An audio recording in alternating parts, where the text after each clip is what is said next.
of people who work hard but no longer have a voice.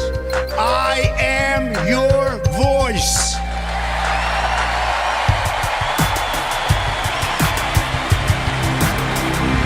Everybody, and welcome back to a brand new live stream. Make sure you guys like the show down below, subscribe to the channel if you are new, and we have a lot to get to tonight, including a segment with a couple of guests that I work with. We poll. A lot of people don't know this. It's to say you analyze the polls.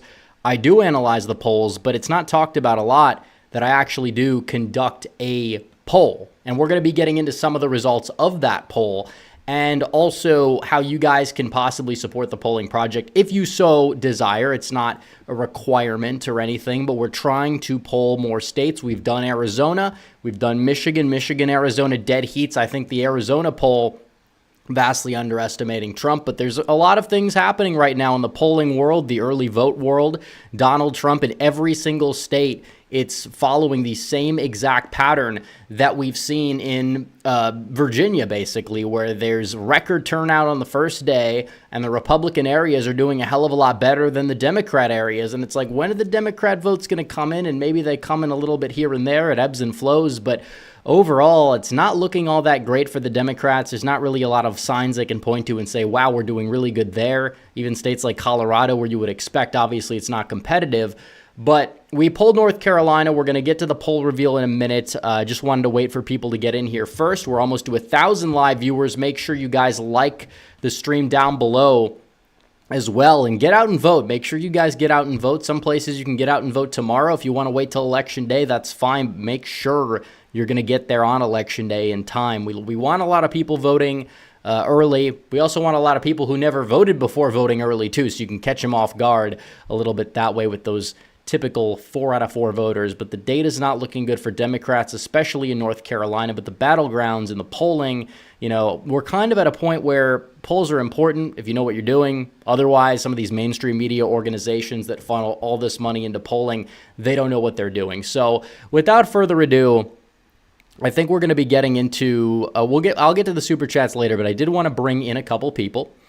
We have with us today, we're going to have SoCal from SoCal Research, the chief pollster, as well as On Point Politics, who helps me sponsor the polls. We've done some fundraisers together on his channel, and today we're going to probably be fundraising a little bit for our GoFundMe, and the link for that is in the description down below as well. But welcome, guys, to the show. Appreciate you guys for joining me as we reveal this poll out of North Carolina.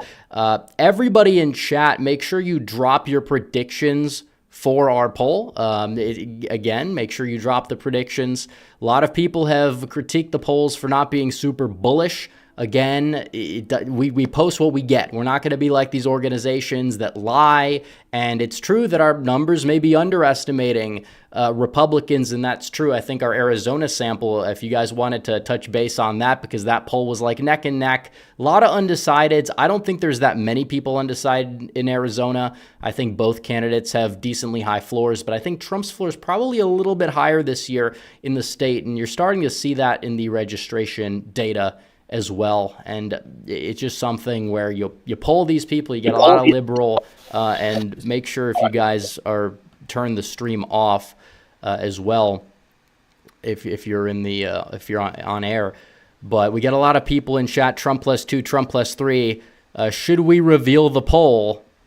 Yeah, I think we should go ahead and pretty much reveal it. But hey guys, it's On Point Politics.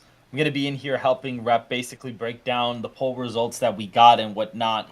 So we'll be seeing those in just a second. But just to say thanks to Rep, for hosting the stream. We've done fundraisers before.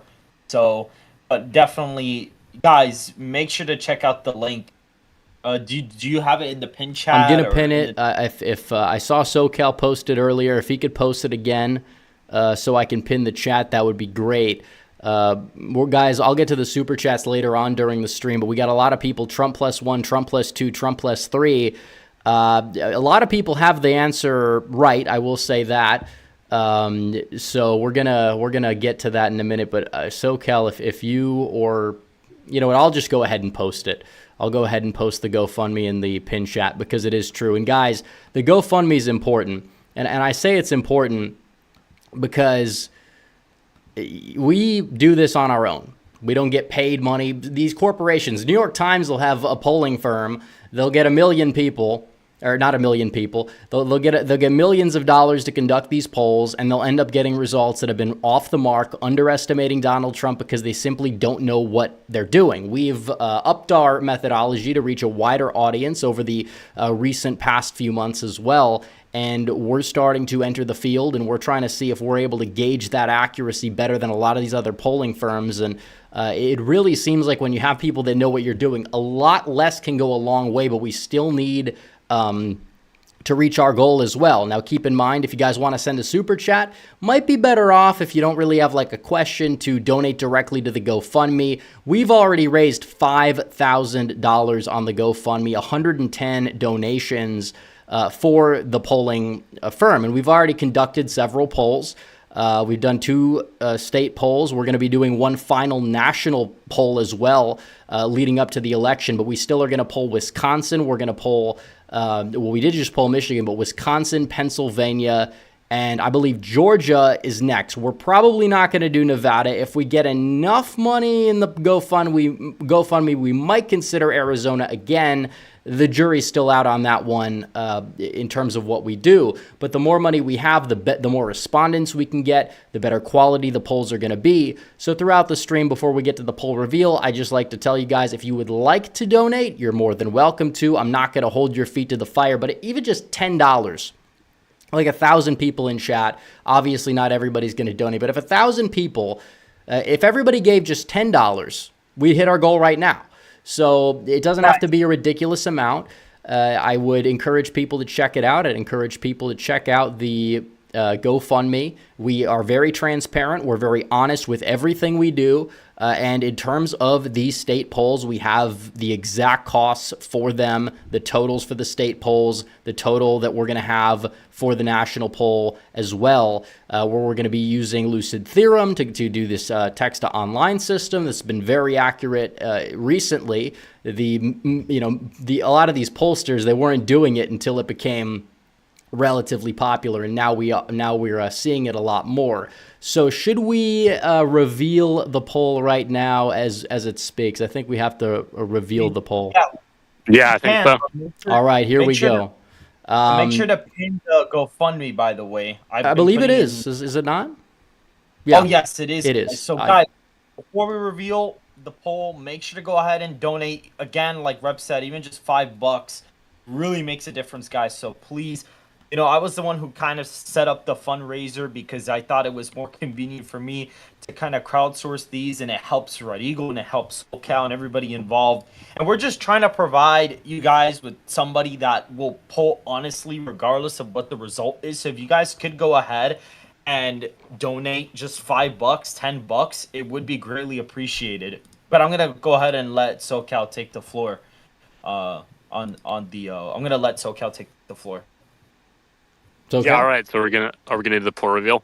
I believe so. Should we do a countdown 3, 2, 1, or should we just click on it as we speak? Yeah, let's do a countdown.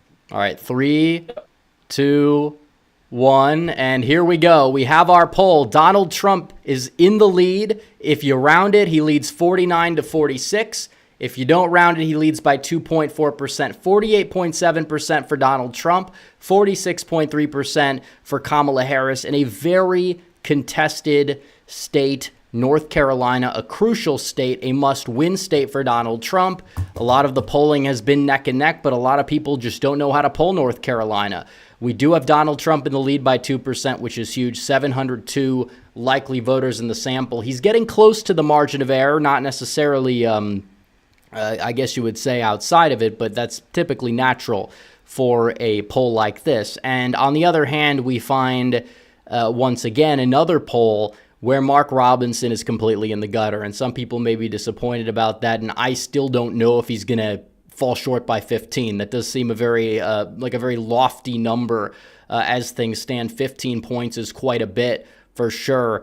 But regardless, what we know is that we saw, again, I don't think he's going to win at this point. He's completely, the whole stuff is kind of a mess. But what we know is that North Carolina, the polls in 2020, you had Dan Forrest down on average by 11, and he only lost by 4. I'm not saying it's going to be that close, but the governor's race is not something that is really going to impact a presidential race, and that's what people need to understand regarding reverse coattails in terms of that. But I'm mainly focused on the winnable race here at the presidential level, which is the most important thing, and it's important that Donald Trump is going to cross that finish line as we speak. So the fact that we polled and we have Donald Trump up by 3, essentially, 2.5 to 3, but it's 49-46 if you round, give or take, regardless. What's the takeaways, SoCal? Because you conducted this poll. I was kind of wondering what you, I guess you would say, found most intriguing or most surprising about the poll when it was conducted. Yeah, so I mean, it's obviously a good survey for Trump, and it's probably the best survey for Trump we've conducted with Kamala in the race, other than maybe our other North Carolina poll. But I think it's a very good reminder for people that this is basically the same result we got in North Carolina last time, and Robinson is doing 5 points worse. So like you said, I mean, there's no impact of reverse coattails. As far as what's driving Trump's lead, he has a strong lead with white voters. I believe it's like 30 points or something close to there. Kamala has recovered with black voters compared to what we saw Biden doing, but it's the white voter margin for Trump that is just so dominant that it really doesn't matter. She could get 90% of black voters in North Carolina, and it wouldn't matter because of Trump's white margin. In addition, this is something different than what a lot of others have found, and I'm a little bit skeptical about it, but we're seeing actually college-educated white voters shifting towards Trump. So I think in 2020, I think Biden won them by a point in the state, and I think we have Trump with a pretty healthy lead among college-educated whites, and I would say that there's a margin of error there for sure because it's a crosstab. The sample sizes are lower. We don't individually weight our crosstabs, but it's just something interesting to keep an eye out for because, I mean, if Harris isn't doing better than Biden with college-educated white voters, I don't really see a voter that she's going to do better than. Yeah, and that's a big takeaway. And I agree with that, and I think that it's not going to be a big shift because these people have stuck through Trump twice, and I think there's going to be some people that might leave him over 1-6 or whatever. I feel like the main takeaway, and I got the crosstabs up on screen, is the fact that you also have the flip side of that, and this administration being unpopular and people seeing it as a lesser of two evils. And Harris is not Biden, but in a way she's Biden because she has done nothing to differentiate herself from Biden. I don't even know if she can. It's arguably one of the worst replacements you could find on the Democrat side for Joe Biden because you have somebody that's tethered to an unpopular administration and has embraced every aspect of it, and then Biden is spiteful, is trying to throw her under the bus. So you have that dynamic. You have a wide open border. You have an economy that's not working for a lot of people right now, even those with a college degree. I mean, you still have a lot of middle-class people with a bachelor's degree. We're not talking about these post-grads who live in these wealthy gated communities. That's not entirely what a suburb is. Those suburbs exist, but they're not a majority of them. And the white college vote, I mean, it is true. And you saw this in the midterms to an extent where Bud, despite being very, MAGA in many regards, but he was still established enough to have a name that could win the state. He did well in that demographic. He outran Trump in a less college-educated electorate. And also, if you look at the younger voters and you look at the voter registrations in a lot of the places with millennials and liberal areas like, Wake County, Orange County, that part of the state of North Carolina, it is true that Republican registrations, they're increasing there. Despite it being more ancestrally, I guess there's more like ancestral Republicans that are leaving in that area than vice versa. It's not like the mountains of North Carolina where you would expect a shift to the Republicans, even if Trump doesn't run up the margins there. So that's something that is interesting, but also the non-white or the white non-college vote, that might be a little bit under. It's possible. Do you think it's possible that, the real answer is somewhere in the middle with both of those? Because I feel like, he probably does better with those, white non-college voters that are harder to reach. And maybe we did get a more favorable sample of white college voters, or what do you think that is? Yeah, definitely. And I think it's actually a good thing that we got a more favorable sample of those white college voters, because you'd always expect in a poll that you're probably going to underpoll Trump just by a little bit, white non-college vote. Um, so I think, yeah, the answer is somewhere in the middle, and that's just the reality of these crosstabs. I think people have to be careful of overanalyzing them because, I mean, there's two big reasons. One, it's not a very big sample size. And then also, we don't weight these crosstabs. So I'm not weighting by party for each individual demographic. It's very possible that the white vote in the poll is leaning right and the black vote is leaning left, but those things will typically cancel out because we weight the poll as a whole.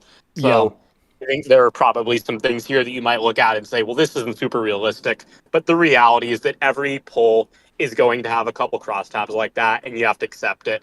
And I think the other thing that I wanted to touch on is it seems like Hurricane Helen is helping Trump, because we asked a question about whether voters think that Trump or Harris would be better at handling crises while in office, and Trump leads by 5 points on that question. So I think that's something that is probably boosting his chances in North Carolina. And it really seems like ever since the hurricane that Trump has been doing better in polling. Yeah, and in terms of when people ask these questions, and not necessarily in our poll, but there are, polls that will ask questions that show, who do you think is better at handling the economy? Who do you think is better at handling, the foreign policy, foreign affairs, and pretty much everything except abortion, which is not a top 3 issue, shows that Donald Trump is winning the lion's share of those voters, more so than what he's winning the election by, to the point where it's like, okay, maybe if there is some sort of, undecided voter where those voters are going to end up going, Donald Trump would probably gain the lion's share of those voters down the stretch. I feel like that's something that we've seen a lot, and it's something that we've continued to see, and it could help Trump, and it might be what's helping Trump now. I don't know if you guys saw the Gallup poll today, but Trump is actually leading the favorability gap. It's a little bit of an outlier, but Gallup has never really been that favorable to Trump, and now Trump is at 50% favorable. Harris is at 48%. They kind of mirror each other, but Trump's on top, which is strange.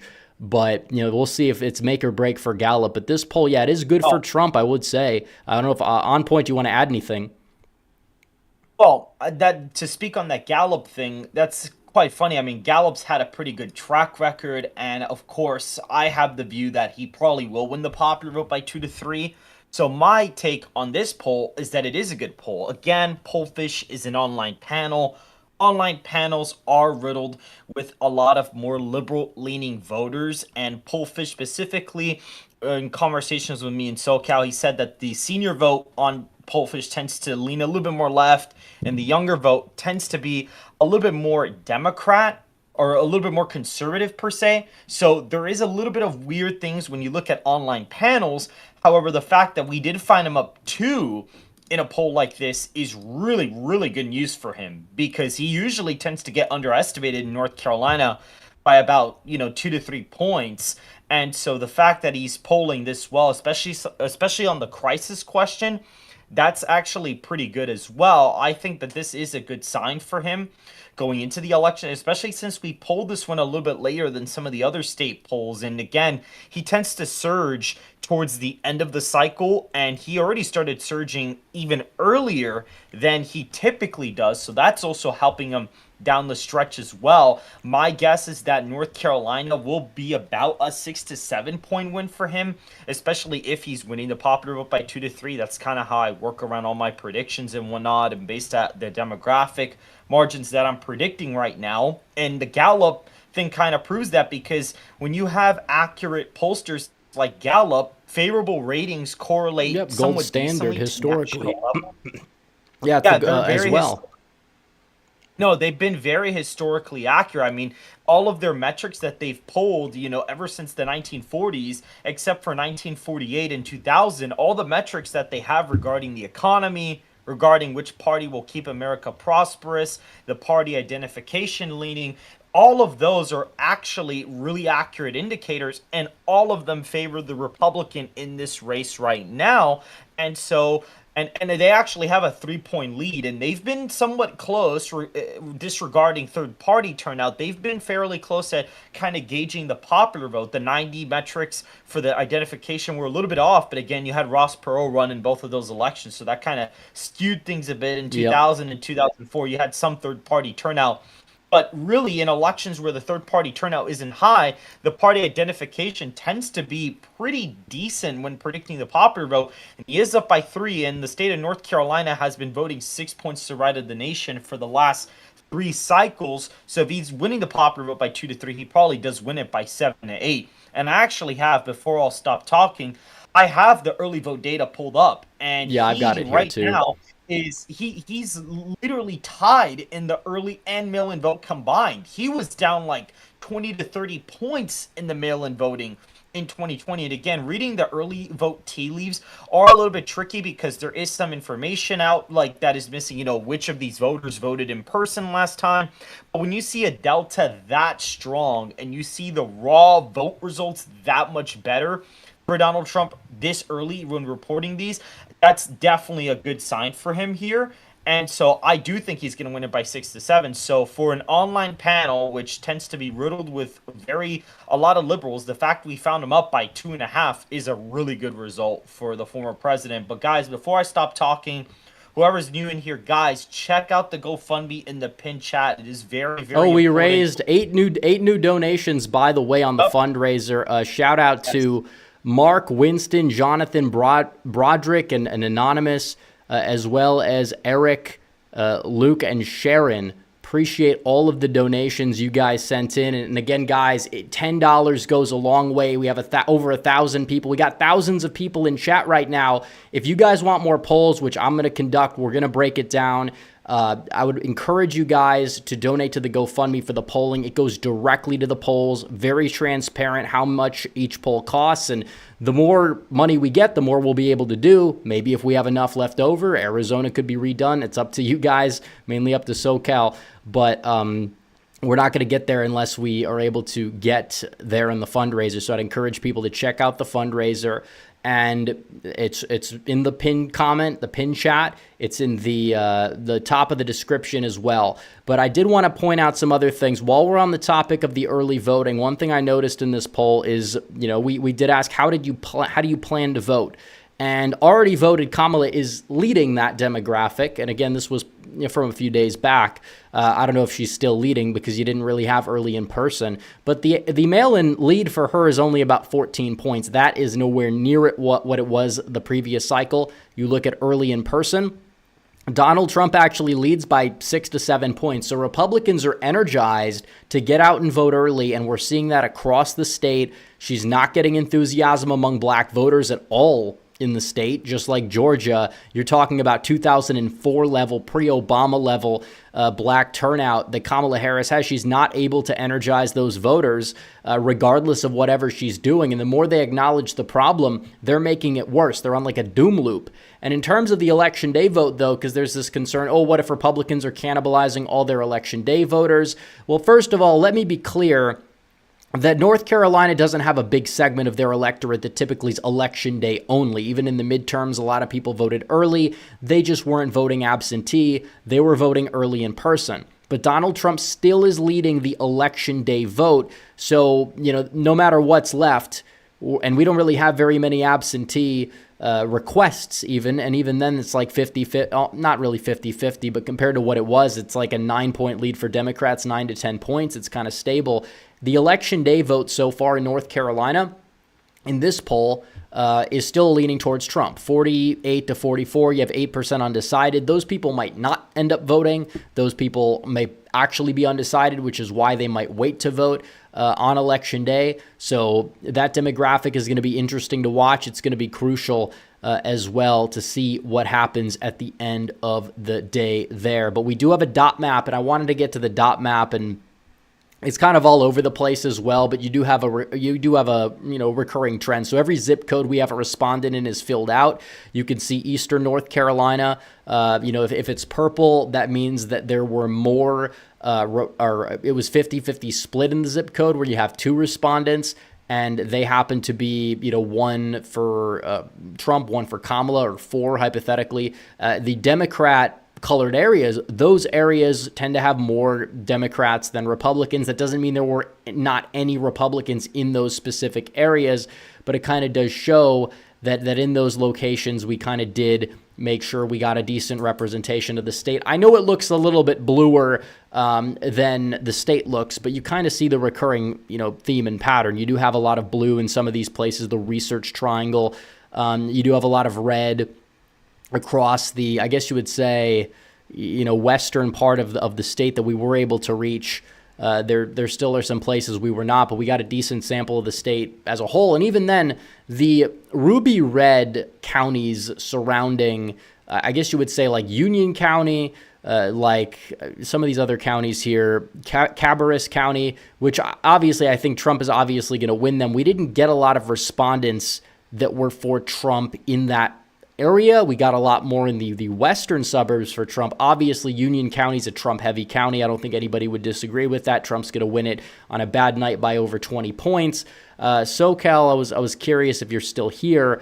What do you make of this? Because you kind of compiled this thing together. Is Donald Trump still going to be in a good shape in those counties, or what's the deal in like Cabarrus, even though obviously Trump probably still wins it? Like, why did we get more Democrat respondents there? Why do you think that is? Yeah, so I mean, the dot map is a little bit deceiving. It looks cool, but there are some precincts that have more Republicans in them, or zip codes. There's some zip codes that are more heavily Republican than the zip codes that are heavily Democrat. But I think if you want a better picture of what our regional breakdown looks like, you can go into the crosstabs, because we actually have in there, I believe, all of the regions in the state of North Carolina. And I think in the suburbs, the Charlotte suburbs that look blue on that map, we have a pretty heavy lead for Trump. So I'm pretty confident that we're not overestimating him, or overestimating Harris there. As far as Western North Carolina, I know that also looks like we don't have a lot of representation of it, but that's also something that's deceiving about the map, because again, if you look at our regional crosstabs, we do have that part of the state represented well. And also something I wanted to add on that early voting topic is, so we don't weight our polls by party, but I found it pretty interesting that if you go in the already voted segment, I believe the party ID as of a few days ago when we conducted the poll is basically identical to what Target Smart has for the people who have already voted in North Carolina right now. So I think that number for what we have for the people who have already voted, the Trump-Harris breakdown, is probably a pretty accurate picture of what the votes cast right now look like. Yeah, and obviously we did get a bluer Mecklenburg than expected. They do kind of cancel out on the regional crosstabs, so we didn't get any ridiculous, I guess you would say, results like some of these New York Times dot map polls from 2020, where you had like the entirety of the WOW counties was deep blue, and then they had all the driftless blue, and then it ended up being, I guess you would say, I think it was like Biden plus 10, Biden plus 11, that poll that they had when they did the dot map. So definitely it can be a little deceiving to look at, but at the end of the day, it's not fully, out there when you consider all the factors at play that kind of went into making it. That's another thing that is true in terms of this poll. Do you think that the hurricane possibly held back any responses in the western portion, or do you think that we weighed for it properly? I think it did, because if you look at the sample, Western North Carolina is well represented. And so actually we were supposed to poll North Carolina when we did the Arizona poll 2 weeks ago. But because of the hurricane, we decided not to, because it's just so hard to reach those people during that time. So I'm glad we waited. I think we got a good sample of people from Western North Carolina, and we didn't actually even have to wait by region, because it was accurate enough that the unweighted sample was accurate. Yeah, and that's another thing as well, in terms of what we've seen. because the early voting, and this is another thing, because I got a lot of people, they're saying in the super chats, and I was concerned for a little bit too. I didn't think it was like jeopardizing Trump's chances in full, because I knew that people would come back and whatever. But we did wonder about how many people would the hurricane displace? Would it cause problems with turnout? But in the early voting, depending on the county, because some counties are still lagging behind, but they're catching up, we have seen Republicans supercharged turnout as well in a lot of those rural counties that were affected by the hurricane. Not all of them, but a lot of them. So people that were concerned that, oh, this is going to be enough to throw the election in the state to Harris because of this natural disaster, it's not true. Same thing with Georgia, where it's like through the roof in the rural areas in Georgia.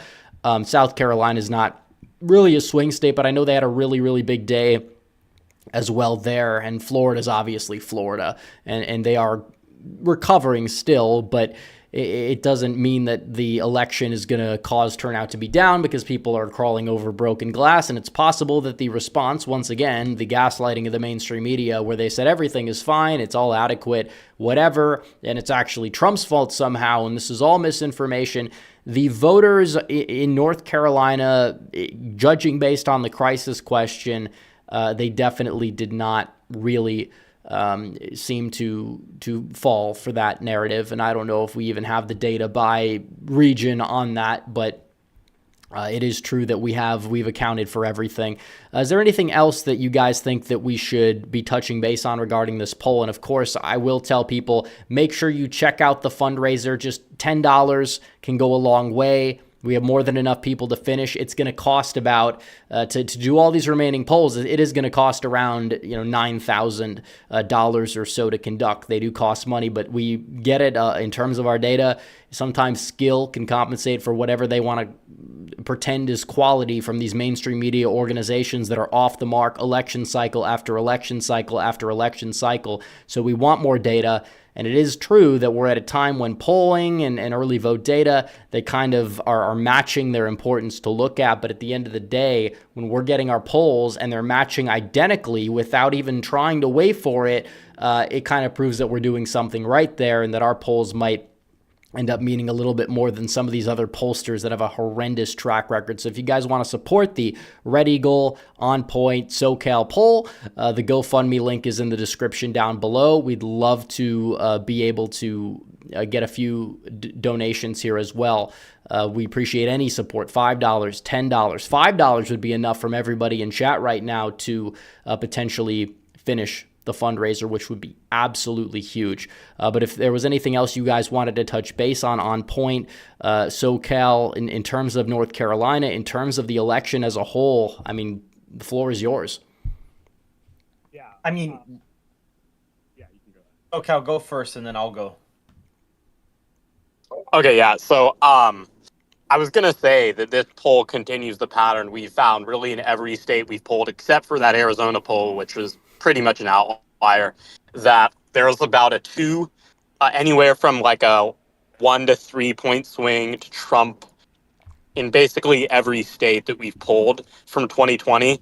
So when we polled Pennsylvania, we found about a 2 point swing his way. Nationally, we're finding about a 2 or 3 point swing his way. North Carolina, 2 to 3 points.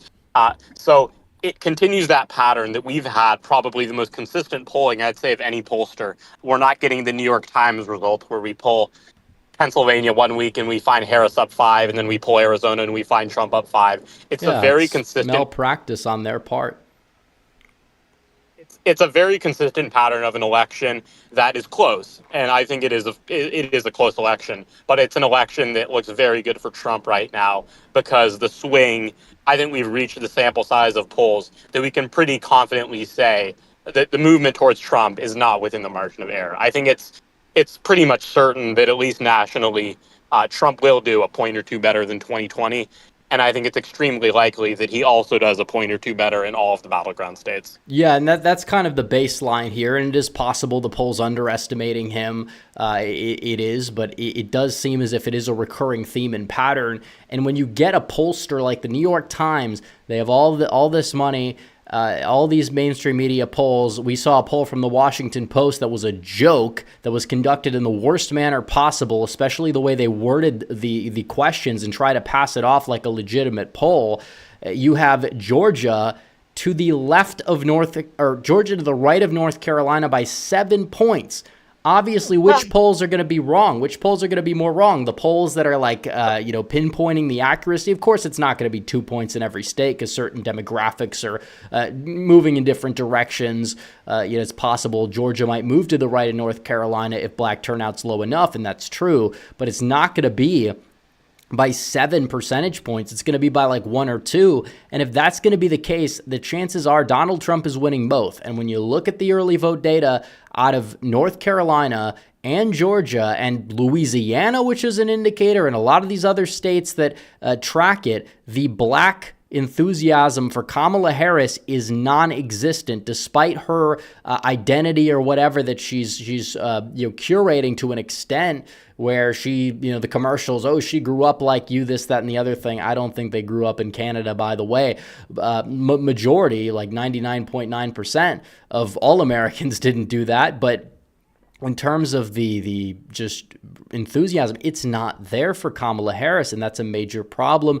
And it's possible you could see the polls trying to overcorrect for it if the early vote data doesn't turn out. In Georgia, we see the gold standard poll drop Trump +4. They had Biden +1 in 2020. They had, I believe, Herschel Walker losing in 2022. They were pretty close to the Kemp margin, but it's like, yeah, this is a problem for these Republicans. I don't know if On Point you wanted to add to that or bring up something. I do kind of want to get to the super chats in a few minutes here, and I'll let you guys go. But in terms of what's going on with this early vote data, what looks good for Democrats? What's promising?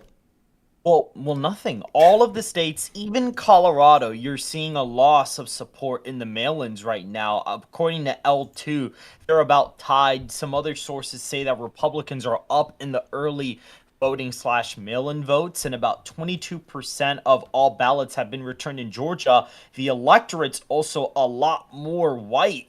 Even in this. And yes, the electorate right now in the return ballots is about 30% African American, but those are the mail-in and early ballots. The election day votes are more white and they're more Republican. So for you to be at less than 30% as a Democrat, as the party in early voting / mail-in voting, that's not good for you guys. You have to be at 40-35 if you want to guarantee being up by over 30 in the electorate in Georgia. And it's very important in a state like Georgia, you have to be up 30% in the electorate. And that poll, that gold standard poll, I mean, that just proves my point that some of these battleground states are not going to be as close as people are thinking. I kind of hold a different view than SoCal or you do, but I think that Trump is probably going to win the popular vote by 2 to 3 points. I think he is going to win all the battlegrounds with somewhat relative ease considering that, and I think that some of the deep blue states will probably be competitive. But again, guys, we are trying to have SoCal poll these states because we want somebody who's not going to put the same candidate's name twice on a ballot like Reuters and Ipsos are for Arizona with Kerry and Ruben Gallego. They put Ruben Gallego's name twice. And also we have pollsters that are reporting their registered voter headlines that look better for Harris as their top line. Like, there's a lot of little shady things that are happening. No pun intended that Eminem was at the rally today. But either way, what I was saying was, again, somebody that's transparent and somebody who's going to conduct the polls honestly, regardless if you guys like the result or not.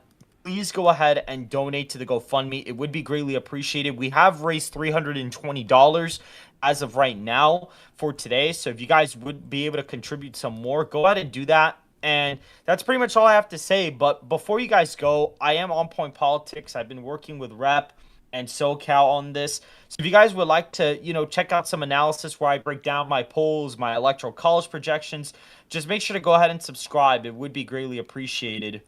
So that's basically all I got to say. Yeah, thank you guys for joining. I appreciate it. Feel like it's important to break down the polls, and we're going to be doing these streams as well, I feel like, for by the way, Georgia and some of these others. I'm sorry, go ahead. By the way, Swaggin keeps saying hi to me in the chat, so I'm just going to say hi to Swaggin in the chat. So that's all I gotta say. All right. Well, yeah.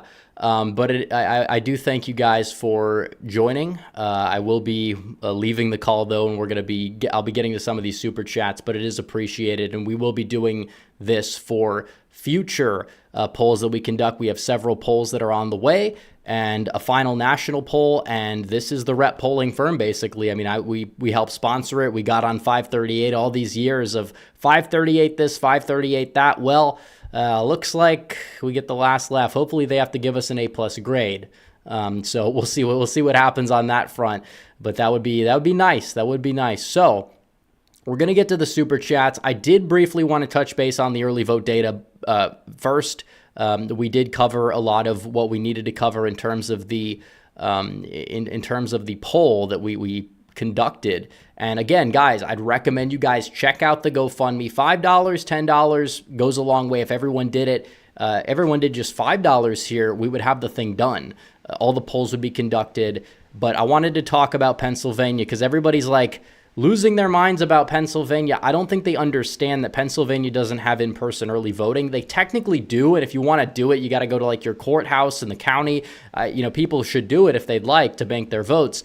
But what I will say is when you're looking at this data, Republicans hit 30% in the requests, and the returns are lagging behind. People are panicking. And I will say the requests matter more because the returns will likely match the requests. And I will tell Republicans to return their ballots, but they caught up in 2020. They caught up in 2022. Last time, last cycle, the same days out from the election, Republicans were in the mid to high teens in the returns. Now they're getting close to 30. But today, once again, Republicans out-requested Democrats. They out-requested Democrats by almost, it was like 3,000 to 4,000, somewhere in that ballpark. That's insane.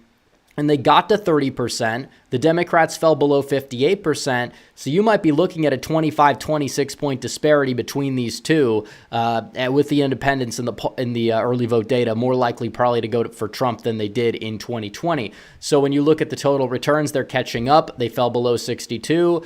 Tomorrow, they're probably going to go above 29 in the returns. And if you talk about how this was back in the day, 2022, Democrats, they built up this return firewall of over 600,000 votes or so. That was a midterm year with lower turnout. They're not even getting that right now. And then you look at the absentee returns in 2020. Democrats led ridiculously. They led by 31 points. 31. Right now, they currently lead by, or 41, I should say. 41. They currently lead by, in the low 30s, 33. I think that's going to probably fall. It's falling on the daily, at least 1%. We're talking about them when it's all said and done being at around a 26% advantage there when it's all said and done. That's not good news for Democrats because there's less mail and they're down. So I will clarify that for all the Pennsylvania people. Also, Wisconsin. Let's talk about the ballot returns. Let's talk about who was supercharged today. Waukesha being number one out of any county. That is huge. It's a very red county. Some people will say it's moved away from Republicans. It's still a heavy Republican county. Trump's going to win almost around 60% of the vote, maybe more. And you saw a ridiculous increase there. But Washington County, percentage-wise, the reddest county in WOW, and it's still red because it's very white and working class. Not all suburbs are created equal. I have to tell people that a lot of these so-called analysts are going to have a lot of egg on their face by not being able to understand it. You're seeing 3,400, gain there. And it's a smaller county than Waukesha, but that's a 62.7% increase there. You're seeing it across the board, but more so in these Republican big counties than these, Dane County, Wisconsin. They're going to get high turnout, but by how much? You have a lot of young voters in Dane and Milwaukee. They're not as enthused to vote. That's going to be a little bit of a problem for Democrats if that really holds. So Wisconsin's a little bit harder to gauge for sure.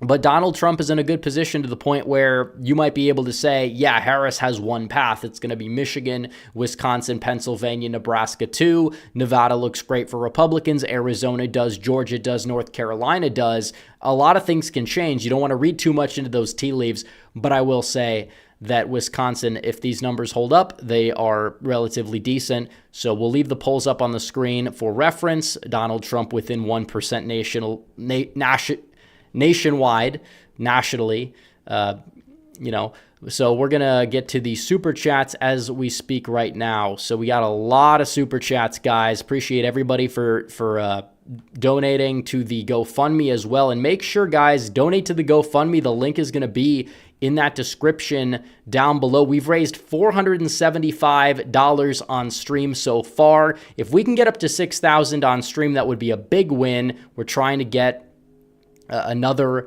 poll that we're going to be able to conduct worth this week, and we outline how much everything costs on the GoFundMe as well. So make sure you guys check out the GoFundMe for the poll. As for the super chats here, Johnny Heartdog for 5 says, not to sound overly optimistic, but I think Trump has a 40 to 45% chance of winning the popular vote and a 55 to 60% chance of winning. I think the chance to win the popular vote might be fair, but I think the election, if he's got a 45% chance at the popular vote, he's got at least a 70% chance at the election, just based on where the cutoff is typically going to be. Johnny Heartdog for 5 says, by the way, I ate McDonald's on Sunday. The ice cream machine wasn't working. Trump really dropped the ball. He needs to get with it. Well, he can't fix everything. And the reason why I feel like that's a recurring theme is I think people are just lazy. They say it's broken when it's not broken, because just mathematically speaking, how are, most McDonald's ice cream machines just not working throughout the day? There's something going on that might be worth looking into. I think that if there was anybody that would get that done, it would be Biden, but Biden can't get anything done, but he does love ice cream. Johnny Heartdog says, something I've been wanting to say for a long time. In 2016, I voted for Cruz in the primary, thought Trump was despicable and not serious. I was mad when he won the primary, but unlike these DeSantis voters, I got behind him. I didn't vote for Trump, but against Hillary. Then surprisingly, Trump did everything he said he'd do. Say what you will, I still like Cruz. I'm glad he's not in Trump's cabinet. We need him where he's at in the Senate, but now I'm a total trumpeter. I think he's better than Reagan and Lincoln. He'll go down in history as the one who saved America. These are things I've been wanting to say for a long time. Well, appreciate the super chats. And I will say, most DeSantis supporters that are not on Twitter or X did get behind Trump instantly, because you have a lot of terminally online people that are just deranged, and that's like the forever DeSimp thing. And they're honestly hurting DeSantis more than they're hurting Trump at this point. So let them talk, whatever. That's their business. Steve Dow says, Trump 50, Harris 48. When it happens, I just want to remind your audience, I've been predicting it since before Harris became the nominee. Well, hopefully, we'll see. If Gallup's right, you're right. And I think you might be right if the final polls keep going the way they're going. I'm not worried too much about anything in the media that could change the outcome from now to then. They try to run this fake Atlantic story, got shot down immediately by the family of this individual that Trump apparently disparaged from these quotes from the same outlet and the same author, the same scumbag that curated the suckers and losers hoax. And again, it doesn't even make mainstream press because they know it's been basically shot down, and you don't see it on the front cover. I didn't see it on the front cover of CNN. Now, maybe it is now, but I look at that. No, they're talking about Obama campaigning in Michigan for Harris. Like, it's desperation. And what are they going to do? Because I know Mark Halperin came out today and he said, well, there might be a damning story on Trump if it's true that he heard about a week ago. He said it would end his campaign. Let me be honest, nothing's going to end Trump's campaign. It'd have to be something ridiculous. And if it was there, it would be out by now. I don't think they even care if it's true or not. Maybe they're curating something. I don't know. I'm sure they're going to try a dirty trick or two, and I'm not talking necessarily election shenanigans, and I'll probably get to some of that in the super chats. But if they could just do that, they'd just be sitting pretty. They'd be sitting confident. No, there's clearly this political narrative spin that they're trying to conduct and curate, and a lot of it's just old. Like, what's it going to do? They make up the horrible stories about Trump, and they're made up. So unless there's audio or video of Trump doing something, like probably would have been out by now if it was that damning. He ran in 2020. He ran in 2016. The Access Hollywood tape was basically their, I wouldn't say Hail Mary then, because they probably were confident that without it they would win, and they were wrong. But still, that was something that they dropped at the right time. Now there is no right time to drop anything, because now you have people voting. There's wide open early voting. Tens of millions of people have already voted. I'm going to vote this week. A lot of people are going to vote this week. And then I guess you would say in the coming weeks, you're going to have a lot more people. And then, election day still going to lean Republican. Depends on where, by how much it leans Republican. Pennsylvania is going to be more Republican than not. And all Trump really needs to do at this point is, if the trend and trajectory continues, win election day by more than Dr. Oz did in your home free. Like, that's it. And do I think that's going to happen? Yeah, it depends on the turnout. But Dr. Oz was not really a great candidate. He wasn't. I wanted him to win. I pulled for him. I didn't want him in the primary, but I pulled for him to win, of course. He was the nominee. But you could see why, in retrospect, maybe somebody wouldn't want to vote for this guy who basically just, got dropped. It just teleported himself to Pennsylvania and started talking about crudité or whatever. We laughed at the New Jersey thing. Well, I think it was kind of effective. And I'm shocked that they're not trying to do the carpetbag thing against McCormick, but I think that Casey's campaign is not where they want it to be. Let's leave it at that. I'm not saying he can't win. I think it's really close. Steve Dow also says you're bearish on Pennsylvania, Georgia, North Carolina. Trump wins all 3x4 market. Well, I don't know about Pennsylvania, man, but Georgia and North Carolina, it's possible. If the black turnout stays where it's at, the Atlanta Journal-Constitution poll holds up, yes, I think it's possible. I really think it's possible. So also, Johnny Hart Dog with a $10 super chat says, are you worried that the period between November 5th and Jan 20, demonic Dems will stop at nothing to keep? Well, look, like I said, I want to get through the election first, and then we could talk about that. So you got to keep the eye on the ball, because if we don't vote and we don't do what we can, we're never going to get to that position. You don't want it to be on the other side. Like I said, Trump is favored, but he's not locked in as the favorite. Maybe in a state like, obviously we know Ohio's going to Trump. Obviously we know Texas and Florida probably going to Trump. Still get out and vote wherever you are. There's a lot of reasons to do that. But what's important is that people keep the eye on the ball. So we'll get to that when we get there. I know what you mean. I understand. I think it's very plausible that there's going to be some means that they're going to try, Hail Marys that are going to try. Is it going to work for them? Probably not. If they really overplay their hand, just like I feel like, a lot of people, independents may have said, or just people in the center, especially the way the media portrayed it, Donald Trump is overplaying his hand, therefore, they try to make Biden more popular than he really was, and it didn't last. Come August, he was in the negatives because he was so incompetent. But now it's possible you could have the opposite. Obviously, we don't have the media on our side. They're going to say Elon stole it. Kamala Harris insinuated that she's going to look into Elon Musk if she wins. I mean, folks, the lawfare, you think the lawfare is slowing down? No, it's not going to slow down if these people win. She's just a puppet. She's not really that intelligent. Her NBC News interview today was arguably even worse than the Fox one. And that's with her having a favorable network. I think she does worse on the favorable networks, if you want to know the truth, because she doesn't have an excuse. She can't whine about Fox. Obviously, Brett Baer is going to push harder. He's going to be a fairer interview. He's not going to be so biased towards her. But still, it's like she goes and she can't even answer simple questions from a friendly network. She has to do these word salads, and who even knows what they cut out of those interviews? That is not good. It's just not good. She rage quit the Fox one, and they didn't really cut out anything. Who knows what they cut out this time? James says, do you know what the alleged Halperin story is? I have no idea. It could be the emails that they hacked, but they released the Vance dossier, which doxed him essentially, and it was just full of a bunch of public information that most people already knew about. It was just aggregated, and that was supposed to be like damning. It wasn't, and it's from a foreign government too. It's from Iran. Do you really think they're gonna leak it? It's possible that they could leak it after the election if Trump wins, if there's embarrassing things in there, so they can provoke Trump into a war with Iran, which is a whole nother debacle. But I don't know what it is. He said if it's true, which, I mean, if the emails exist, then obviously it'd be true. And this was a week ago. You think something would be out. And he wasn't talking about the Atlantic garbage, but who knows? The Atlantic is ridiculous, and nobody takes them seriously. Nobody takes the mainstream media seriously at this point, to the point where it's like, yeah, I think Trump might have an upper hand based off that alone.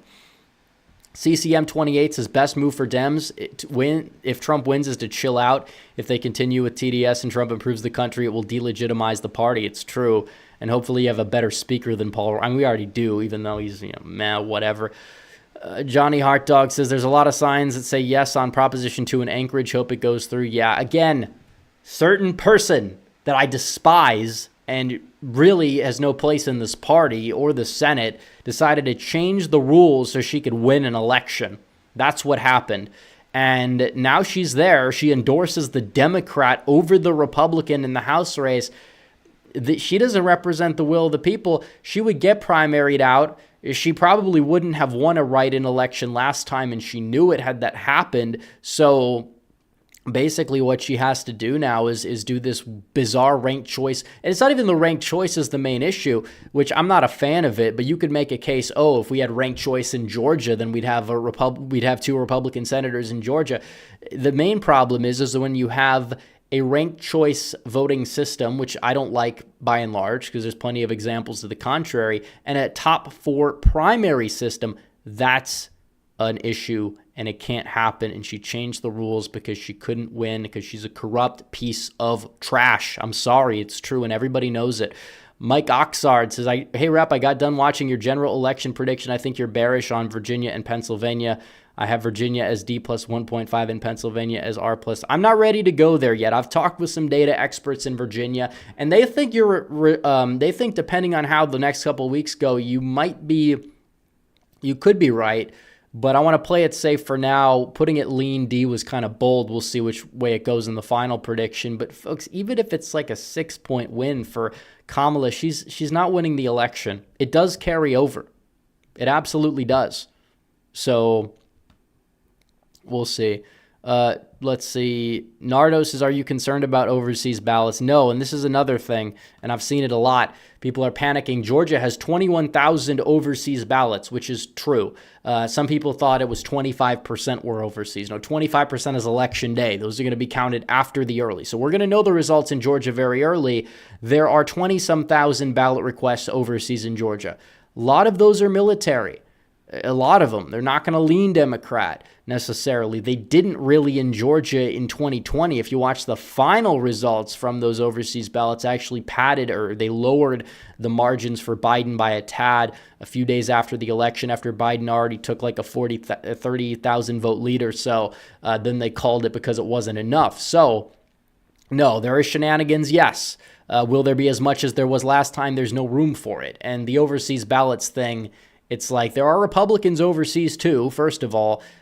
Second of all, it does seem as if a lot of that is military. That's going to benefit Republicans. We're on track for like 2 million overseas ballots nationwide, which I think is less than what we had in 2020, more on par with 2016. That's just typical. You have a lot of people that live overseas. I get people in chat, they'll send me foreign money in the super chat. They'll be like, just voted Trump in this country. Voted Trump in that country. They're overseas for some reason or another. So again, that's just kind of what it is. The overseas ballots, if anything, are going to help us in a place like North Carolina or Georgia because it's more military and there's a heavy military population, and Trump is going to win those voters by a certain degree, but it's not going to be by much. I feel like that's just panic, and people have a lot of PTSD. I tell people this, let's say there's 20,000 ballots that are going to come in and they're all Democrat, and let's say they're not real people. We can beat that if we find 20,000 people of our own. So, the people that get demoralized and don't go vote, they're the real problem. It's not whatever they're doing, because you're letting them do it, and they're not getting away with it, and they're not getting accountability because people are just sitting ducks and cowards on the right because we don't know how to fight back for some reason.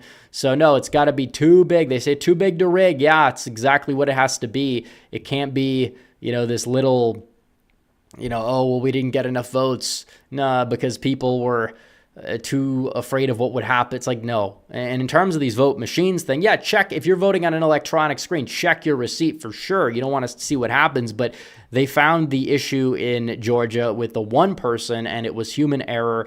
Again, I tell people, don't let this stuff demoralize you from voting. People need to get out and vote, period. Just don't believe everything you read on the internet, and that goes for both sides.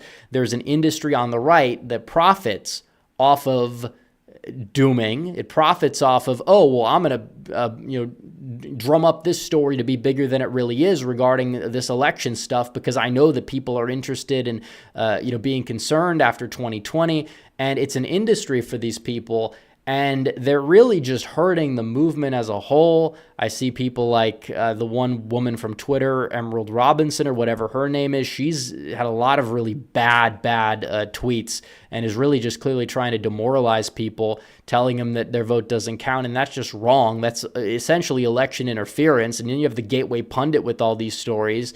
A lot of them are half-truths. And even back in 2020, a lot of these people delegitimized the legitimate concerns in the 2020 election by coming up with some kind of out there stuff that was not real, and there's real stuff, and then the stuff that's not real gets to discredit the real concerns, and then the court cases are just DOA if that's going to be the case. And we don't want that to happen. Obviously, we understand we're not going to have that level of mail-in balloting. There's less room for shenanigans. There's less requests. We know what we're up against. We got to beat it. That has to be the message, not the dooming over the machines or the overseas ballots, because the overseas ballot thing, again, you can make the case it helps us based on where those ballots are coming from, military ballots. So again, I tell people to get out and vote. If you're concerned about that, that just means you should volunteer and go knock doors, see if Elon's PAC is going to be able to hire. I have everything on my community tab for you guys to check out, all the volunteer stuff. I don't think it's too late for some of that, but some of it might be. Some states have registration deadlines are passed, but now it's the chase the ballot section. We got to chase these ballots, and we got to get it done. Otherwise, we're not going to end up winning. So without further ado, we'll move on to the next super chat. Robo1776 says, nice work, lads. And again, guys, if you'd like to help us conduct polls, you can donate to the fundraiser, the GoFundMe. The link is in the pin chat. It's in the description. It's everywhere.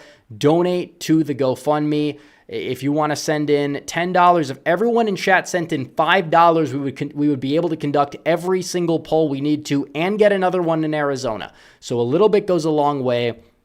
And I'm going to be, I guess you would say, promoting this as well down the stretch too. So make sure you guys check out the GoFundMe. We could probably refresh it and see where exactly we're at right now. We're 5490, so we're almost to 5500. If we get to 6,000 on stream, that'd be great. But it's Cool Guy Rye says, can Nebraska's regular Senate election be within 10? It could be, but it's not flipping. Our Dog Show says, if Harris is going to campaign with Allred in Houston, do you think Texas is in play? Winning Texas might offset. No shot. Absolutely not. If Texas goes blue, Arizona's gone as well. That is just not true. Texas is not in play. Allred probably is close, if not fully DOA. I think Harris is doing it because she needs a long shot and she's trying to make her statement on abortion, and she's doing like the Trump thing. Trump's going to Madison Square Garden. She wants to seal the thunder, go to Houston, campaign with Colin Allred. She's more likely to lose Texas by like 12 than she is to win it. I really believe that, honestly. She's a horrible fit for Texas, horrible on the border, horrible with energy, horrible on a lot of stuff. And Texas hasn't seen that growth and movement that we've seen from 2016 to 2020, over the past 4 years. So absolutely not. I don't see it happening. Ronald Garcia says, plan on voting early here in Bexar County for Trump and down ballot R's this week. Wonder what Trump's margin will be. Well, it depends. What was it in 2020 again? I don't really remember. I think Trump, did he get 40% there? He, I think, lost a little bit of ground. He lost, Bexar County, he lost at 58. Yeah, he might get like 41, 42. San Antonio, a lot of Hispanics there. He might improve in that area, San Antonio. Maryland Degati 83 says, hey, Rep, I heard the RNC took an L with court striking down election integrity in Michigan and North Carolina with overseas votes and in Georgia. Well, look, like I said, the overseas ballots are relatively insignificant. They're not going to lean Democrat nearly as much as people think as well. As for the majority of the cases the RNC's put forth in those states, they've won a lot of them, which was not the case leading up to 2020. They've lawyered up. They're doing what they needed to do. They're outsourcing the ground game. I think that people are like, well, the free market can't handle it. It's like the same old guard that says all conservatism is about is the free market. No, he's really, I think it's a really good thing. The old political, what was the old ground game anyways the RNC had? What exactly was that? They say that won Trump 2016, but nah, it really didn't, because going up to 2016, they said, oh, Trump didn't have a ground game, so which way is it? That's kind of what it comes down to. We hear about the Democrat get out the vote operation. Where the hell are they? Where are the votes they have? Where's this money going? They're getting outspent down the stretch on ads. They're not turning out voters. Where's the money going? Where's it going? Do these influencers that annoy the hell out of people, buying them another beach house or two? Is that where the money's going? Because I don't know where the hell it's going. It is not going where they need it to go unless they're plotting the secret. Everybody's going to get up and vote on Election Day who's never voted on Election Day before. I mean, it could happen. They could win. I encourage people to vote. We're not done yet. Very few people have voted yet that need to vote. Maybe they want to wait until the last week, but just make a plan to vote, whether it's early or whether it's on Election Day. But you better, if you're waiting till Election Day, you better crawl over broken glass. And if you've never voted for Trump before, you better vote early. I'll leave it up to that. If you never voted before, vote early. If you didn't vote in 2020, vote early. If you voted on Election Day the past couple election cycles, yeah, you can wait, but you better make sure you get there. You better make sure you get there. So absolutely.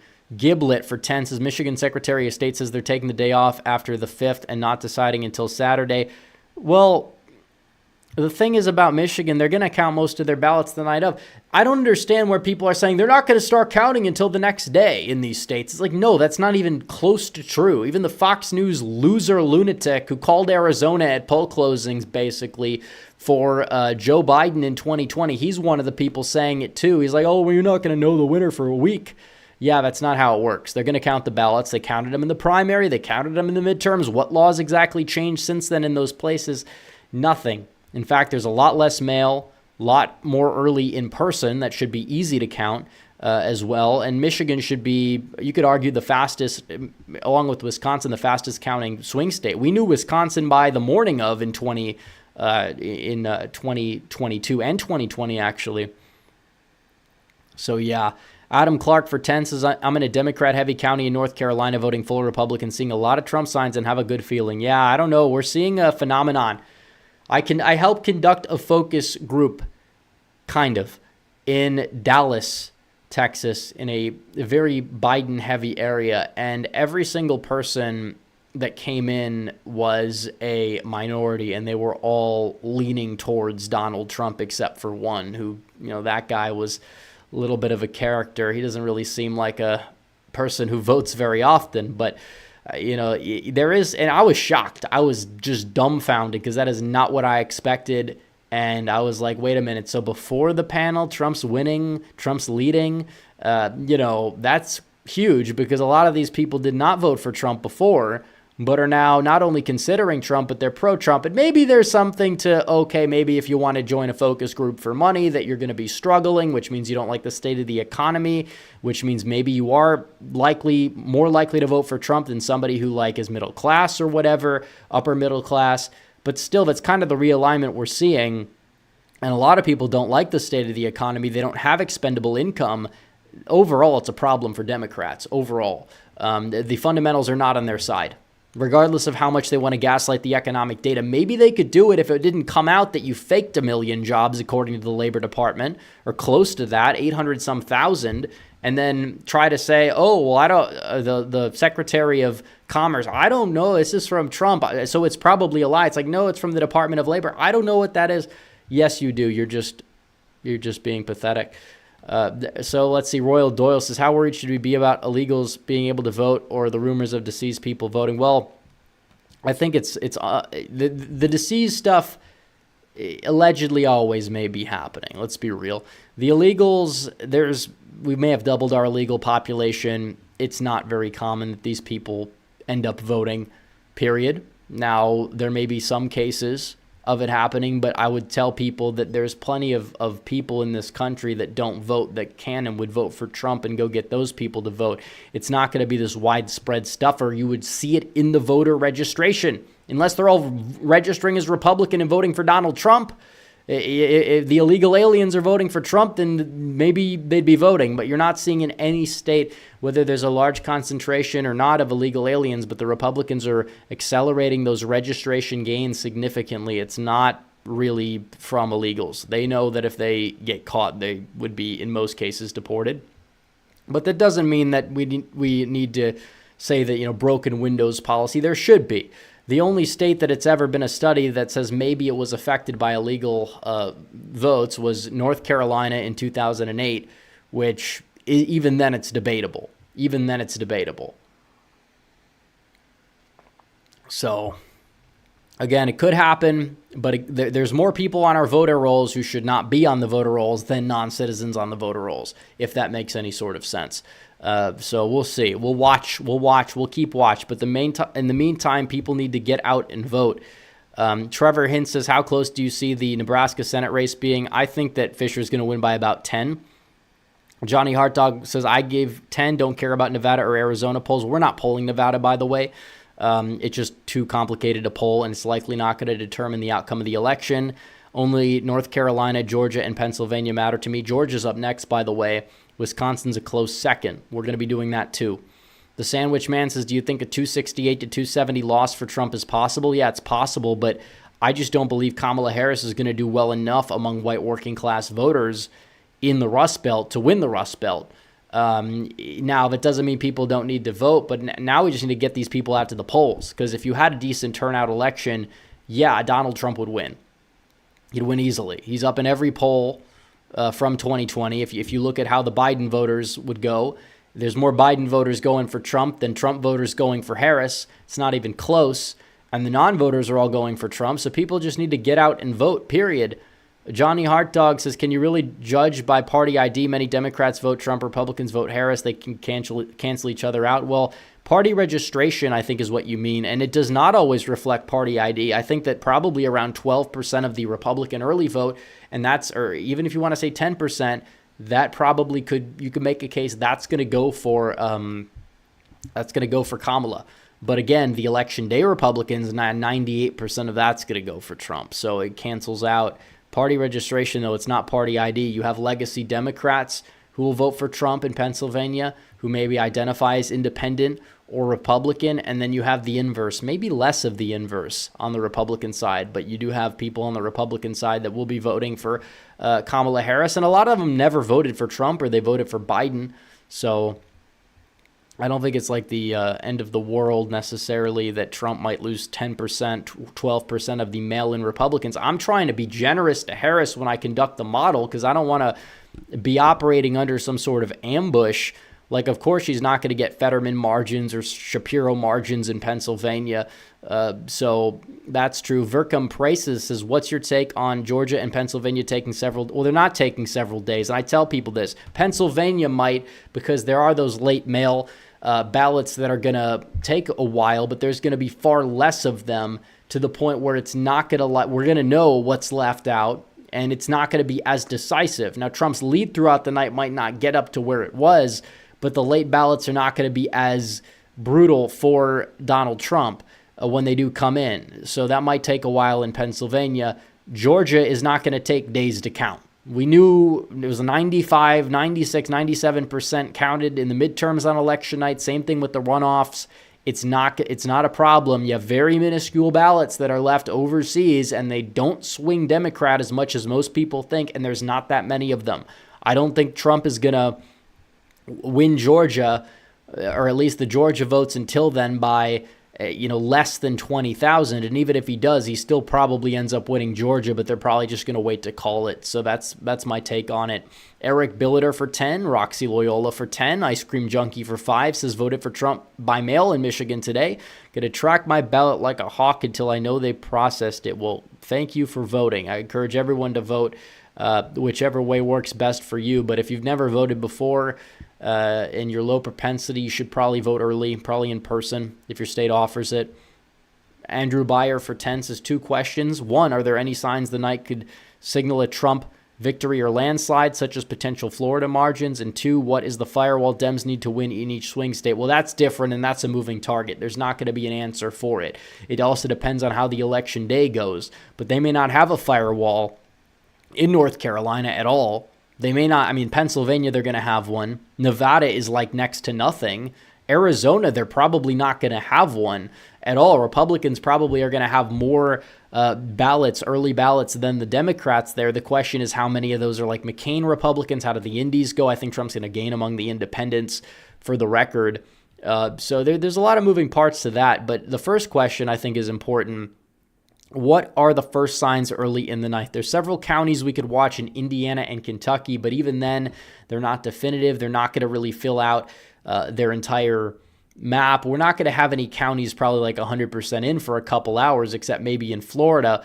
But I will say Florida's not indicative of the country anymore. Trump could win it probably by like 13, 14. He's not guaranteed to win Michigan. He's not guaranteed to win Wisconsin. But the fact is that we're kind of seeing a mini Florida in a lot of states regarding party registration, like Nevada, Arizona, North Carolina, Pennsylvania, where you have a net gain of 400,000 since the last election. That's not all ancestral Democrats switching. A lot of those people are new voters registering as Republicans, and if they get out to vote, that could be a big problem for the Democrats, and a lot of them are voting early, which could be a problem for the Democrats. Eric Jenkins says, voted early in Georgia. Let's say the poll workers didn't look happy. I voted Republican down. Well, how did they see the ballot? How did they see the ballot? I don't know. M says, my father, grandmother, and I voted Trump for the first time in Nevada. Most people I know will be first-time Trump voters. Nevada's going red this year. Hopefully, the silver state, make it the ruby red state under Donald Trump. I've said it for a while. Brett BR says, Trump says the geese went missing in Springfield. Well, he's right about that.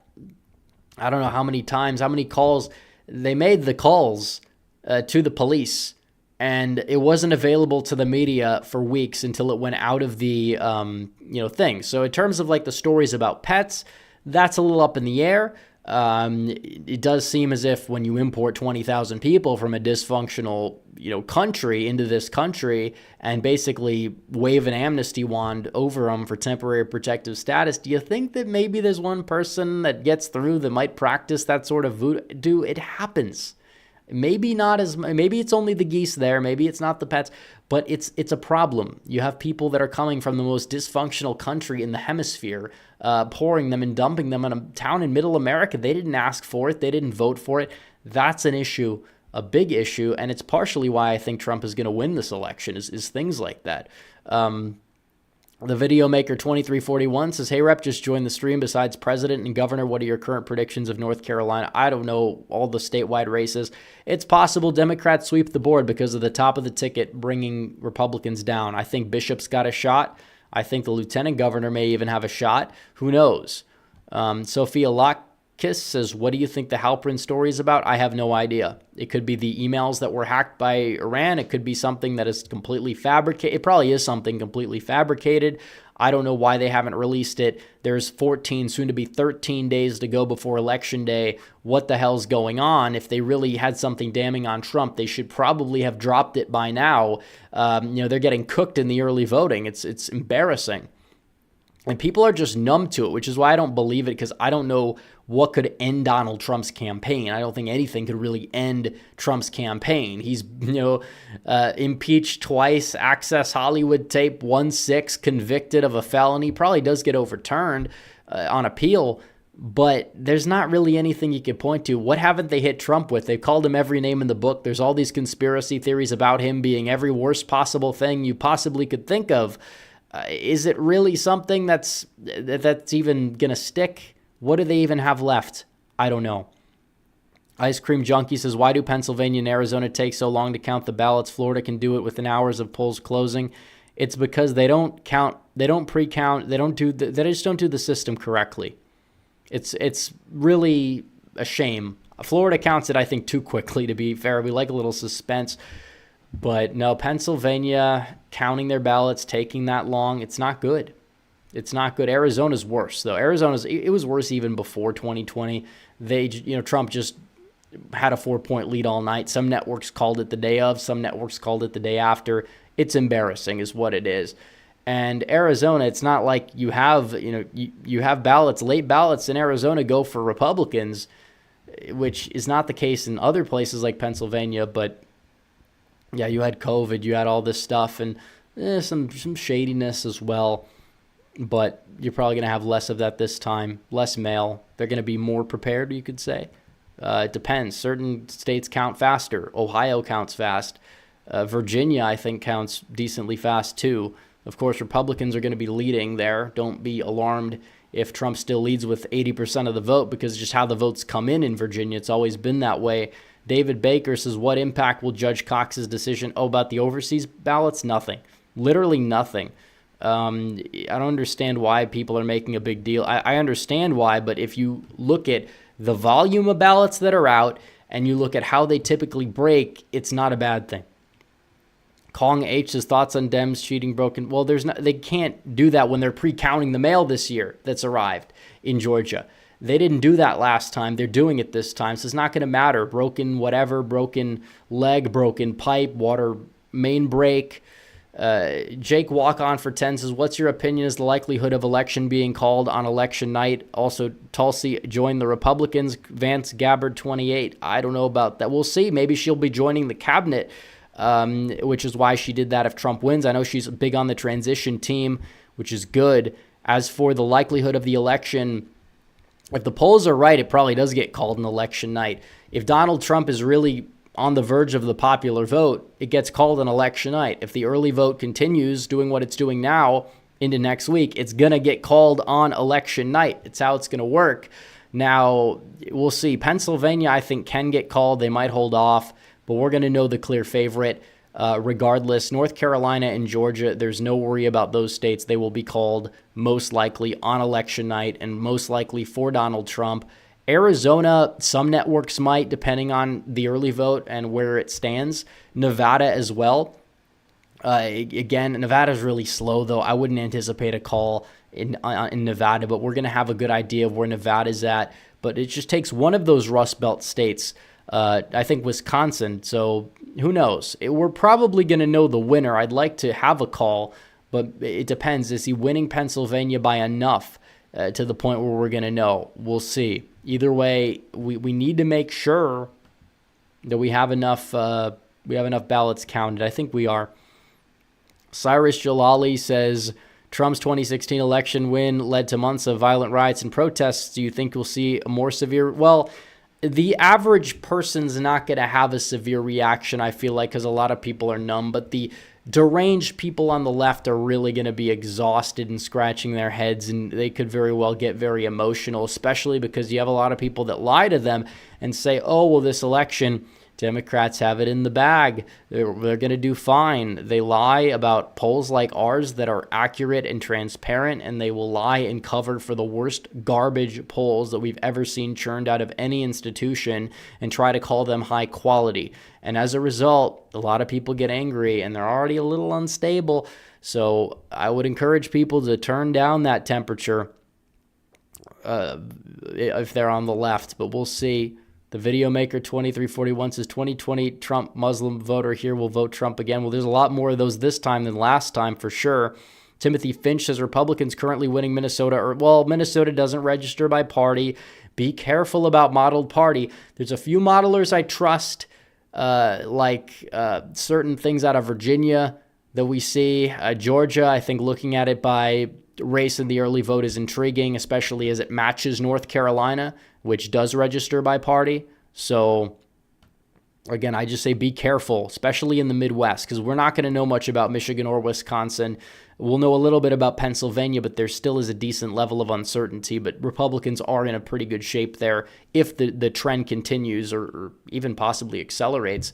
Trevor Hintz saw an ad in Nebraska saying if the new abortion law passes that the woman would have to carry the baby to term if she has a miscarriage. Again, that's just bogus. I don't understand how they get away with lying about stuff like this. You have a miscarriage, it's a miscarriage. It's not, and why would anybody want that? It's the same thing with the life of the mother stuff.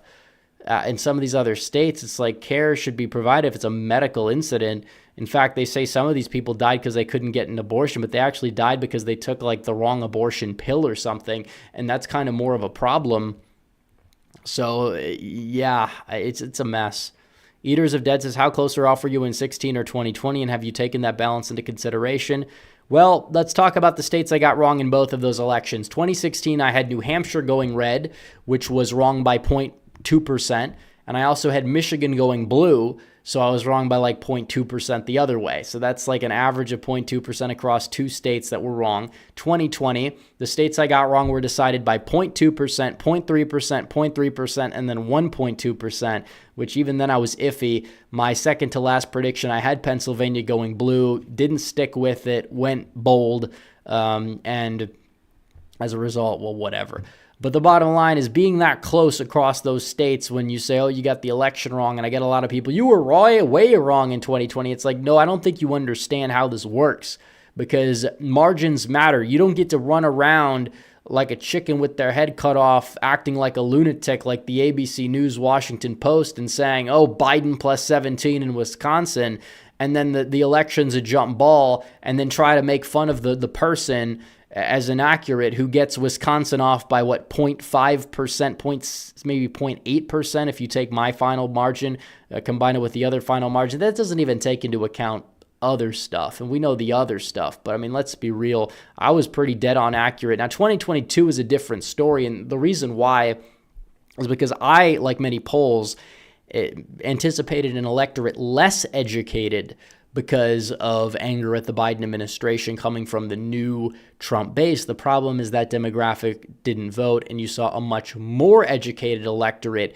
in the midterms, which is why Republicans had a red wave in places where the educated voters, like in Texas, are a little bit more educated than the Democrat voters, but not in the Rust Belt where you have the opposite.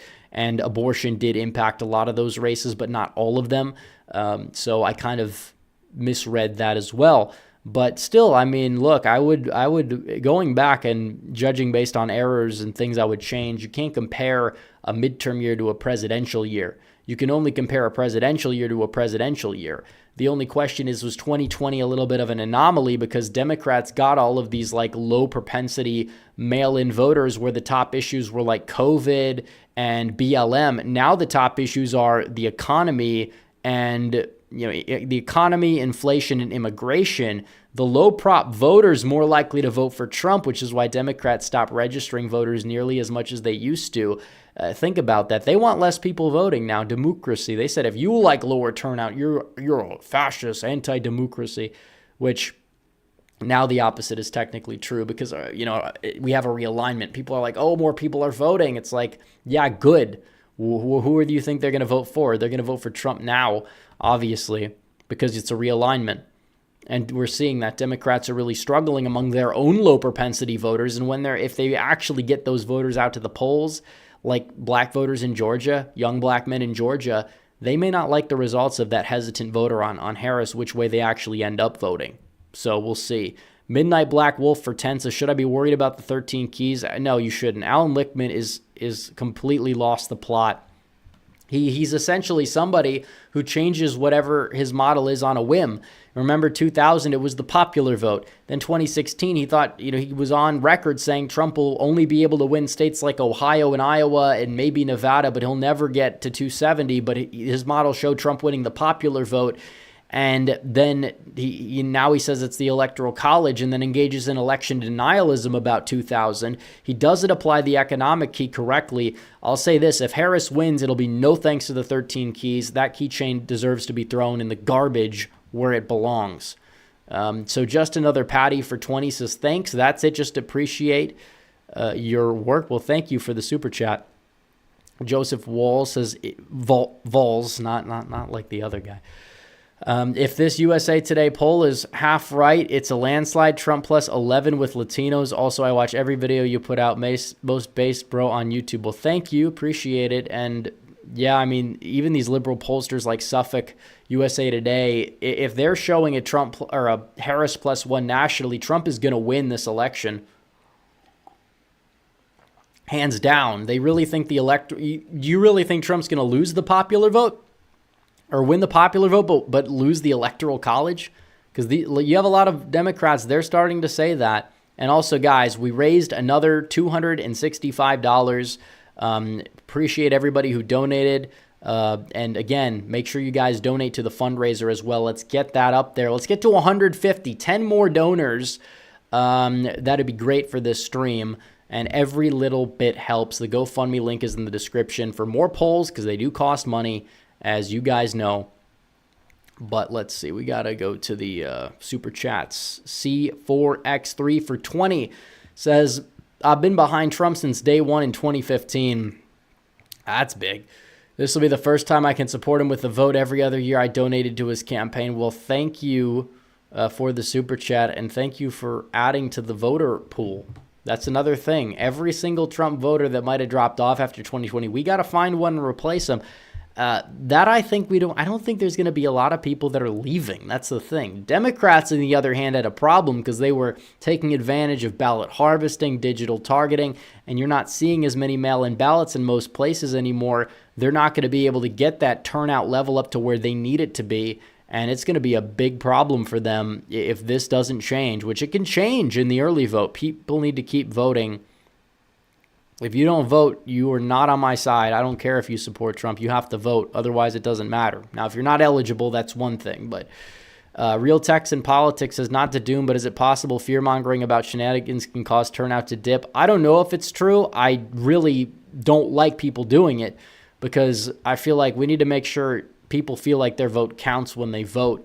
Now, it is true that there will be possible shenanigans, but people need to make sure that that mobilizes them instead of demobilizes them, because I feel like there's an industry of people on the right that act to demobilize, and if you push back against them, they'll just like block you or something, and that's not good.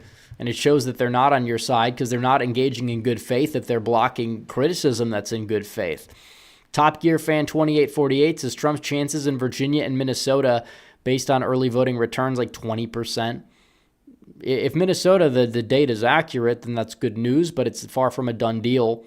Johnny Heartdog says, I've been watching Rasmussen's channel, and though people accuse him of being a right-leaning outlier, they give good reasoning. Yeah, I say that they're a right-leaning pollster because they technically are. The record is more right-leaning. However, the head pollster tends to do a good job of working on and improving the poll, it seems, and the poll this cycle feel like it's going to be one of the more accurate ones by how much. We'll see what the final result is, but the result's not that far off from a lot of other polls, which is really telling. And we're in a polling drought. We don't see many polls that have been released. I wonder why that is. I really wonder why that is. King Caboose 2003 says Trump will win Virginia. I hope you're right, but it's a long shot. The Videomaker 2341 says, even though I despise Fetterman, he's at least somewhat charismatic and managed to define New Jersey Oz early on in the campaign. Casey is not and hasn't been able to define Connecticut McCormick. Yeah, it's true. I mean, Fetterman's charisma is, I don't know. Like, he did kind of, I made a video on Fetterman back in 2021, and I'm like, this guy can legitimately beat us. We should be afraid of him. And of course, I was right at the time. I was not right at the end for one reason or another. But, he got the stroke, and maybe we just kind of overlooked that impact. We laughed it off. But I don't know. He does relate to Pennsylvanians well, and maybe there's a sympathy vote there. I don't know. Doesn't really seem to be a sympathy vote for Sam Brown for some reason, but I don't know. Maybe it's just the optics of it are different, and people knew Fetterman before. Antidus Andriotis says, have you met President Trump in real life? Not yet, not yet. Quantum Football for 10 says, Lester said he and you and Rich Barris were on a Valuetainment episode that came out yesterday. I was not on that episode. It must have been, you must be confusing me with somebody else. Based Alaskan says Nick Bajich is led in the last 3 polls. Well, no thanks to Lisa Murkowski. Exactly says shouldn't be able to vote if not military if you don't live here. Yeah, I mean, I tend to agree by and large. People should be in this country. Vote. I mean, obviously, some people are doing things overseas, but I think, yeah, the ballots, they should arrive by election day. I agree with that 100%. I'm just saying that it's not they can't make that. They can't make that margin like outlandish for obvious reasons, or there would be a paper trail of that, and there's not that many requests. He needs some milk for tenses. We can't get complacent or black-pilled, but am I the only person feeling that Election Day might be an earlier, redder, and less interesting night than 2016? Go vote. Well, I honestly hope that we get a little bit of suspense, not too much, but I want to be able to call it on election night. That'd be great. Apex Caliber says so many doomers saying, oh, yeah, overseas ballots and machines. Yeah, Bailey Spangler says, while I'm nervous, I don't have the same feeling of impending doom in 2020. We'll be voting this weekend in Florida is going to be easily Republican. Grape Fago 959 says, do you believe hype of winning or fear of losing will help turnout? Well, I think both should be positive for us. You could say this election is close according to the polling, whether you like it or not. Now, maybe Trump wins and it's not close at the end of the day, but we have to pretend like it's close regardless of whatever the early voting tea leaves say. We don't know how those people are voting. You don't know. Like, yeah, we can laugh off people that say that 20% of Republicans are voting for Harris in the early voting, but at the end of the day, maybe that's true. You don't know if it's true. You don't know the results. You got to get out and vote. And also, thank you, Jager Rodel, for gifting 5 rep memberships. Just saw that in chat. Vercom Prasis has just let everyone know Missouri early voting started today. Dakota Amains says Trump is more likely to win the popular vote than Kamala is to win the election based on Polymarket. What are your thoughts on that? I think it's possible. If you want to interpret it that way, hey, it's very possible. The popular vote is not going to dictate the election, but the early vote would point towards Democrats being in a bunch of deep stuff. We'll leave it at stuff. Johnny Heartdog says the ranked choice and top 4 are on the same initiative. Yeah, I mean, you'd rather have neither. You'd rather have neither of those. MH says, do you think Virginia could be a surprise flip? It could be. I don't think I would bet against it right now. I think it could be really close, within 5. But again, 10%, that's a big haul. It depends on black turnout. If black turnout stays where it's at, Democrats are in a lot of trouble. They're in a lot of trouble. Say it louder for the people in back, please, has voted in Washington State. There you go. I know, like Washington, Oregon, California, Colorado, Utah, a lot more mail there in those states. So a lot of people vote early, even on our side. Make sure people do that in those places where it's like basically universal mail. Colby says take on how the BC election was a gain for the Conservatives, while I think it's Canada, New Brunswick election swung towards the Liberals. I don't know. I don't think you can look at it. So again, special elections aren't even that indicative here, so I don't know what Canada would entail for us. The Sandwich Man says the reason mail-in votes take way longer is due to each ballot requiring eligibility checks, whereas in-person does not. Yeah, well, I mean, Florida has a lot of mail, though, and states should be counting them quicker. And you shouldn't be doing this 4 days later where you still don't know the winner. It is ridiculous, and we need reform.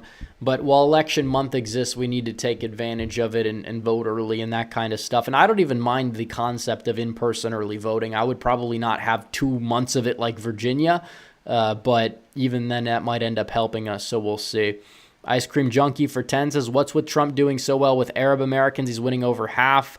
Did that change this year, or has there always been there hasn't always been a solid base, but it depends. Look, there's different Arabs. A lot of Arabs are Christian Arabs. They've always kind of been for Trump. They're still getting redder, but they've always been for Trump. And then you have the Muslims, and Trump is peeling off Muslims because they don't like the Middle East policy. They want peace, and Trump is making outreaches to both them and the Israel side of the conflict, and he's doing better with both, while Harris being essentially in office, her and Biden both, trying to make an outreach to both demographics failed because they're in power and Trump's not in power, so he's able to have it both ways and have it be successful. Then Elon did my advice, which I've said for a long time, which is run ads saying Kamala's pro-Israel in the Muslim areas and then do the opposite in the Orthodox Jewish areas. And people say, that's evil. How could you do it? It's called being good at playing politics. The left does it. Why can't we do it?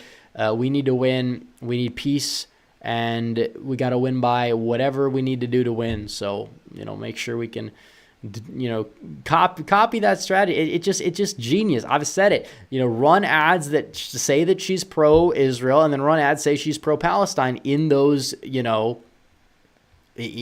the opposite community, and it's going to overall hurt her image, regardless.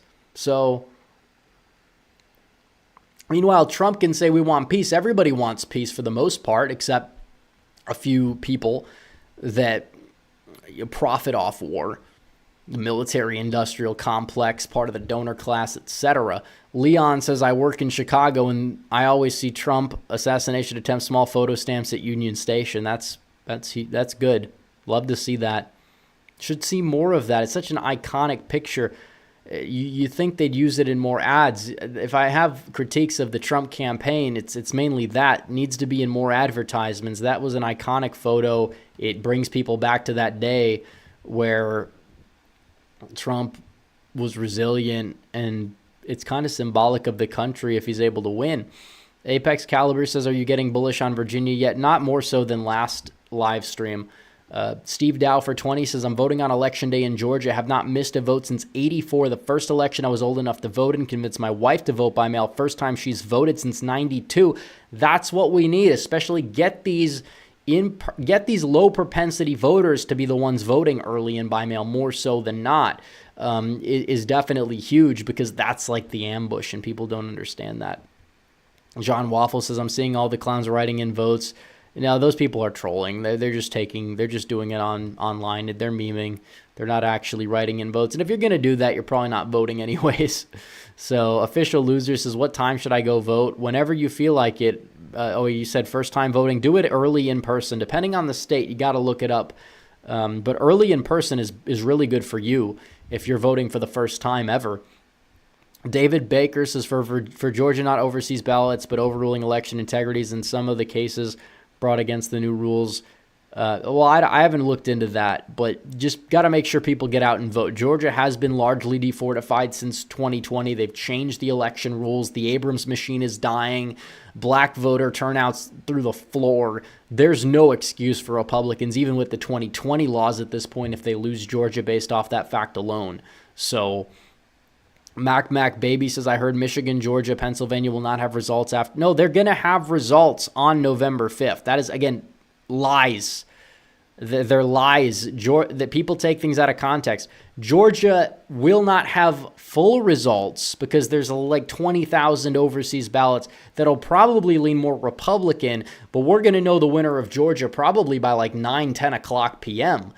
Michigan will count results. Pennsylvania, they should count some of these mail-in ballots in Pennsylvania quicker, and that's true. It might take a couple days, but there's a lot less of them than there were in 2020. There's a lot less reason for people to really panic than there was in 2020. I'd encourage people to get out and vote and swamp the vote if they're worried about any shenanigans that are going to be taking place, which are legitimate concerns, but they're not.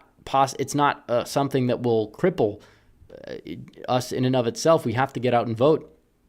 Trevor Hint says, if Trump wins in November, it'll be Russia. Yeah, it'll be Elon. It'll be the American people are stupid.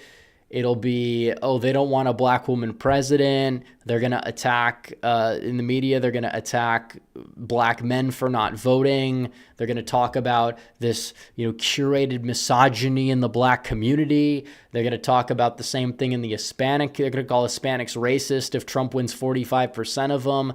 It's like the media is so out of touch with the ordinary Americans. They're mad at Trump because Trump talks like he's a working class. He talks the same to everybody, and they pick everything he says apart. They're jealous of him. He did what a lot of people said he couldn't do. The political class is resentful on both sides of the aisle, which is partially why you have the Cheneys coming out for Kamala Harris. There's a lot of factors at play, but the media was there. They will lose their mind. Maybe not as much. Maybe the people in the media are aware this is going to happen because they know the real truth and the real data, but I don't know. Let's see. Heather Munoz is so you don't know. I think that they did a lot of unethical, shady things, and I think that if you had a fair count, some of the state results may be different. The main takeaway I'm saying is that you can beat it. People and there's a lot of concerns people talk about from 2020 that are fake. Not all of the concerns are fake, but the outlandish fake claims are used to discredit the legitimate concerns about 2020, and that's the problem that I have with some of the more outlandish concerns that people like to bring up. Like they say, oh, well, there's a million people in Texas that registered to vote last week, and they're all illegals registering without an ID, but that's not even true. And it's fake because you talk about the amount of total voters that registered up to that point this year in Texas. It was like 80,000. That was like right before the primary. So you would have expected a spike. I don't know. Top AZ777 says, so what will Lichtman's excuse be if Trump wins electorally and wins the popular vote? Will he go into hiding? Yeah, I mean, the cop-out would be popular vote. The bottom line is he doesn't interpret his keys correctly, because even if you take his already flawed model and you interpreted it correctly and consistently, Donald Trump would be favored in his model. But he's not. BB says, what do you think of Harris's stunt in Texas? Also, the Atlantic story is crap. Even Vanessa Guillen's sister denied it. And said she voted for Trump. Yeah, no, the Atlantic story is not going anywhere. I'm not worried about that. And Harris's stunt in Texas is just stupid. Trump will be there actually going on Joe Rogan on Friday. Harris doesn't want to go on Joe Rogan. She was thinking about it, but after the Fox interview, they said, hell no. She can't. And it's true. Like, if Rogan had her on, people were upset. Like, why is he going to platform her? Look, she would embarrass herself if she got on Rogan. She's going to have to talk for like 2 hours in like a fast-paced environment, getting hit with curveballs. Even if Rogan's somewhat friendly to her, like even when she goes on NBC, she makes a fool out of herself. It's a doom loop. She would be better off in the basement like she was today. She had Obama do her dirty work for her in Michigan, which is an embarrassment, total embarrassment. He's again, washed up. You have washed up president, washed up rapper who's a sellout, doing an event in Michigan that had an underwhelming turnout. So what can I say? The joy is gone. The joy is gone. They had to break the emergency glass with Obama. Usually it doesn't work. Very rarely does it work. And when it works in spite of him, not because of him. He's not even in office anymore. This is in 2016. C4X3 says, addendum to my first super chat, I was under 18 and 22, still back Trump even before I was old enough to vote. Well, that's good. That's good. Eaters of Dead says, talk about Trump's transition team he started compared to 2016. How will this define that? Well, he's got better people on it. People that are more anti-establishment on it, less establishment Republicans. I'd rather have him have people like Tulsi and RFK than the neocon Republicans who have sold out this country with the left. So you talk about a realignment. If we saw that level of Trump in 2016, we would have had a really phenomenal first term. But you know what? Sometimes you got to learn how to deal with the snakes, and then it's the hero's journey. If he wins, it will be one of the most magnificent stories ever of all time. Especially if he has a successful second term, it would even get better. Anything past the victory's icing on the cake, one could say. So we got Apex Caliber says if Virginia goes to Trump, no choice but to, well, you got to call states when they come in. You can't call Florida, for example, even though we know Trump's going to win it when the polls close at 7 o'clock, because we have to wait for the panhandle polls to close. Same thing with Texas, with the El Paso area. You got to wait a little bit, and then you can make that call. And we should be able to make the calls at the time, given the early results we're going to get. Johnny Heartdog says, for your information, Begich is pronounced Begish. I've heard 30,000 different ways to pronounce his name. I probably am still butchering it. I'm sorry. It is what it is. And finally, we catch up. Robert says, voting for the first time in Illinois early in person this week. Have friends across the country in college, including Wisconsin, making sure they vote. Well, that's great news. Jason Curling says, will Mark Robinson affect the presidential election? No, he won't. And where is the evidence for, oh, well, this person was not going to vote, but then in a governor's race where a candidate is down significantly, they have a scandal, so they're going to vote, and then they're going to vote for president? Like, that's not how this works. I feel like most people in North Carolina think Robinson is going to lose anyways, for one. For two, he's going to lose a share of the Trump vote. And it's sad, but it is what it is. The Republicans in the party were largely the ones responsible, by the way, for some of this like leak stuff. It's a mess, folks. It's a big mess. So I don't think it's going to impact the presidential election at all, actually. I don't think it's going to impact the presidential election. But we're about to find out. We're about to find out, aren't we? Aaron Albano says, do you think Trump passes Biden's 81 million vote record? I doubt it. I don't think turnout's going to be high enough. But if he even gets like his 74, 75, that's probably going to be more than enough. I think you could make a case maybe he gets more.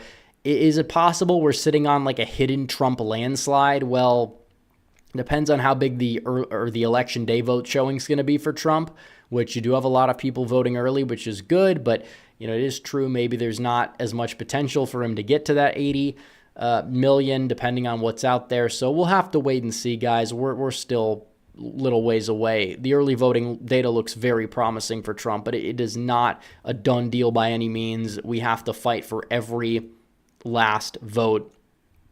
And apparently, John Ralston has just reported, we have breaking news, the in-person early voting in Nevada, 53-26 Republican, adding another 10,000 votes. That is big. Nevada is ready to, the dam is breaking in Nevada as we speak. And it's expected when you have a very working class heavy state, where you have a lot of working class whites, but also Hispanics. I mean, those are demographics both that have moved to the right in recent years. If Trump's really going to gain with both, it's hard to see him losing Nevada. It's still likely going to be close, but there's no Clark firewall for the Democrats. That's all they talked about in the midterms, and they were a little like half right there. I mean, Laxalt kind of was dealt a bad hand with weather, but I don't know. Assassin 101 says, I'm more excited to see Boozie's meltdown than Al. Yeah, so this guy, Boozie, Christopher Boozie or whatever, he's like this guy on Twitter who thinks that Democrats are going to win Florida. He's delusional. And Alan Lichtman does as well, or his son, when he was with him, was doing a prediction map, and it's like, are you kidding me? Are you serious? You cannot be this dense and try to claim like you're the number one expert ever when you have Florida going blue. You just misunderstand the electorate, so don't try to predict the electorate. Murrow Boy says, did the Taylor Swift endorsement move? Of course not.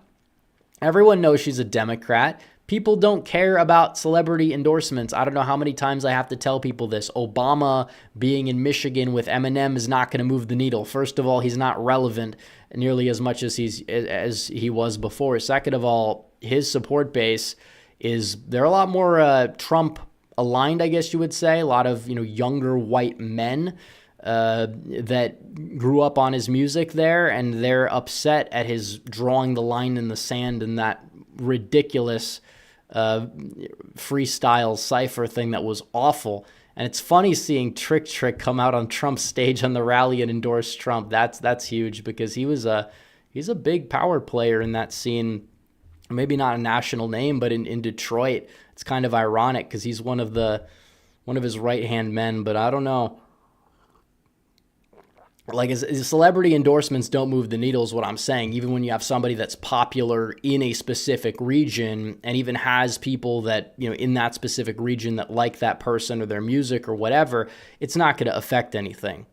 Like, I don't think that there's a subset of a regional place where Taylor Swift, like her hometown actually, which, a lot of that is Puerto Rican voters, it moved right off a cliff in 2020 after she endorsed Biden, baked all the little cookies. So yeah, it's not going to really move the needle. But yeah, I was very surprised at the trick at the rally. I was like, wait a minute, that's because like you have a lot of these I'd say no name rappers relatively at most, like I've never heard of coming on stage with Trump in New York, but it's like Trick in Detroit kind of threw me off. I'm like, wait, really, this guy? But I don't know. Yeah, they tried to say, how did that hoax go? Oh, Trump said bad thing about Detroit, and then Lizzo goes up there, all Ozempic'd out, and says, Kamala's going to make the entire country like Detroit. It's like, I love Detroit. It's a city that had a lot of promise, had a great history, still has a beautiful downtown, but it's no like secret that the city is one of the most dysfunctional in the country, and it's mainly because you have some pro-Trump like business people that are, rebuilding downtown more so than the city leadership itself. So when it comes down to Detroit, it's like Trump is right. Detroit is a mess. I say that as someone who likes Detroit, and I think most people around Detroit would agree with that. So then they have Gretchen Whitmer coming out and saying, how dare you say mean things? It's like, well, first of all, you're taking him out of context. Second of all, he's right. Detroit's lost industry, and if Kamala wins, the rest of the country is going to be like Detroit. And he's right. The Rust Belt is a mess. Why do you think those people voted for Trump? It's the same thing they do with when he says, you said shithole countries. And then all the people that came from those countries end up voting for him in record numbers. Why is that? Because maybe they came here to get away from those countries and they realize that Trump is right about that. So again, the media, they'll fall for the dumbest things that it's kind of like he doesn't even do it on purpose, but the media gets baited on the dumbest things for sensationalist purposes that always end up backfiring. So again, they're going to run with all these fake stories, and there's going to be a lot of demoralization efforts from the media, from bad faith actors. And I'd encourage people, everything you see on the internet, take it with a grain of salt. I'm not saying you can't look into it when you hear all these reports about the machine did this, that, and the other thing, but just take it with a grain of salt. And the most important thing, even if you believe it 100%, do not let it distract you from voting, and it should only make you more motivated to vote, because look, there's going to be people that want to sow division and demoralize our turnout. And polls do it, pollsters do it, a lot of people do it. So we gotta fight at the ballot box. DP01 says, do you have a polling give send go donation fund? I didn't set it up. I might have, if I did it, I would have set it up probably using give send go. I didn't. But I mean, if you want to send, if you don't want to donate because you don't want to use GoFundMe, you could send anything you want via Cashapp. Because if you donate to like the super chats, that's great, but I'm not going to be able to get that money until the election's already over at this point. So it's not going to matter or make a difference. I'll still donate to the polling fund if I have to, but let's see. Silver Witness says, what do you make of the cookie poll? The bakery that makes the cookies of each candidate, has that poll been accurate in the past? Well, it was wrong in 2020, but again, people need to understand 2020, you had a mass mail-in system. Even if you want to just say, and we play devil's advocate, we give the media everything and say, well, 2020, fine, it was legit or whatever. Sounds dirty to even say, but it is true that they changed the election laws, they changed the election system, and the Democrats took advantage of it in a way they can't do without COVID, without everyone glued to their screens. When life resumes to normal, they're not able to lock everybody up and send text message. They're not going to do that as effectively now compared to then, which is why turnout's down. So when it comes to the cookie poll, it's interesting because Trump has a bigger lead than 2020, and Biden got a lot of unenthusiastic votes that just felt obligated. I got to vote against Trump because COVID and BLM, the NPC, that's exactly what they were, NPC voters. Now that voter's back in reality a little bit, and they've seen the past 4 years. They don't like the past 4 years. Even if the same electorate voted, Donald Trump would win. The same electorate. That includes shady ballots, by the way. Just want to be clear, which is what I tell people. People pretend like, oh, my vote doesn't count. No, it counts. You don't want to be a sitting duck. We have to fight back and swamp the ballot box. That's their biggest fear. Well, let's see. Apex Caliber says Kirk says he hasn't received his ballot in Arizona yet. Well, I mean, a lot of people have received their ballots, so I would hopefully that gets squared away. But a lot of people have received their ballots. They should receive their ballots. We're winning like crazy right now in the early vote in Arizona. I don't think that's a main concern. So maybe there's just a lot they have to send out, but hopefully they get sent out quickly. Aaron-elect says, was Polymarket up and running in 2020? If so, I wasn't paying attention. I know that Biden was the favorite in the betting markets, but not by as much as like the forecast had him as the favorite. So the betting markets were more accurate overall. But yeah, you look at Trump, 64%. He's like a 2-to-1 favorite. And I've said that for a while. I said 60%, maybe around the time the debate was happening, and then it became 2-to-1. If the early vote continues a week from now, that might move up. But even if he's a 100-to-1 favorite, and by that I mean like 99% chance of victory, which I don't think that's ever possible until the votes start coming in, of course. It's like, yeah, I think that people still need to vote more than ever. Like, that's the thing. We need a landslide. We want the popular vote. We want everything. And the cookie poll, it just shows people don't know Kamala, and she has a problem with that. And just watching the focus group and some of these people who were kind of undecided but leaning towards Trump are like, I don't know Kamala. I don't trust Kamala. The more they learn about Kamala, the worse it got for Kamala. Everyone except one person who went in is going to vote for Trump now. And a lot of them were likely going to vote for Trump anyways. So what it just kind of shows is that there is this problem regarding a lot of these,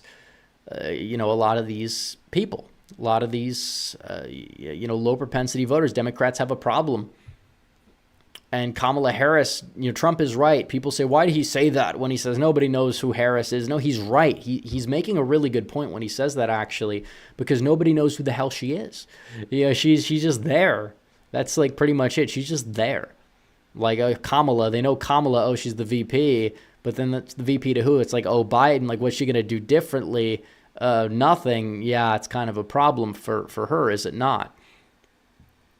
Heather Munoz says, what do you think about Democrats running in swing states using Trump's backing in campaign ads? Well, I think it's good for us. First of all, I don't know who the ads really, if the ads are really coming off as genuine enough to benefit them, but it means they're in deep trouble, and it means that Kamala Harris is in deep trouble, and they're not acting like that, because you didn't see that in 2016 or 2020. In fact, the Republican down-ballot candidates would run from Trump, and now not only are all the Republican down-ballot candidates embracing Trump, except like Larry Hogan, for example, which is, whatever. It's Maryland. He's probably obviously not going to win. But the Democrats now in Michigan, they're now embracing, and Pennsylvania, Wisconsin. So Trump's a threat to democracy, but let's talk about how great we work with Donald Trump. First of all, shows they're full of shit. Sorry, it's true. They don't believe a word they're saying. Second of all, it's because, well, it's evident that Donald Trump is in a stronger position than most people would believe. So we still got 2,000 people in chat. You guys, it's getting close to bedtime, especially in the East Coast. BB says Texas and Florida are not competitive when the popular vote is even. The former is not trending hard left. The latter is trending hard right. Also, what does Halperin mean by it? It's probably, like I said early on, I don't believe this story is going to... I feel like if it was a week ago when he heard about it, it would see the light of day in this week. Because I also don't think anything's campaign ending for Trump. You could make the case that it could maybe hurt him, but who's undecided? And do you think the Trump voters are ever going to leave when they've had all these other fake stories and hoaxes to deal with? The people are tired, not of Trump necessarily, but of the media, which is why Trump is more popular than ever. It's why Gallup has him 4 points on net above Harris in favorability, and they're like a national gold standard that doesn't get the credit it deserves. And they never overestimated him like that before. Lil Nate says, did you support Trump in the 2016 primaries? I did after like April. Now, I never hated Trump. I was never really all that anti-Trump.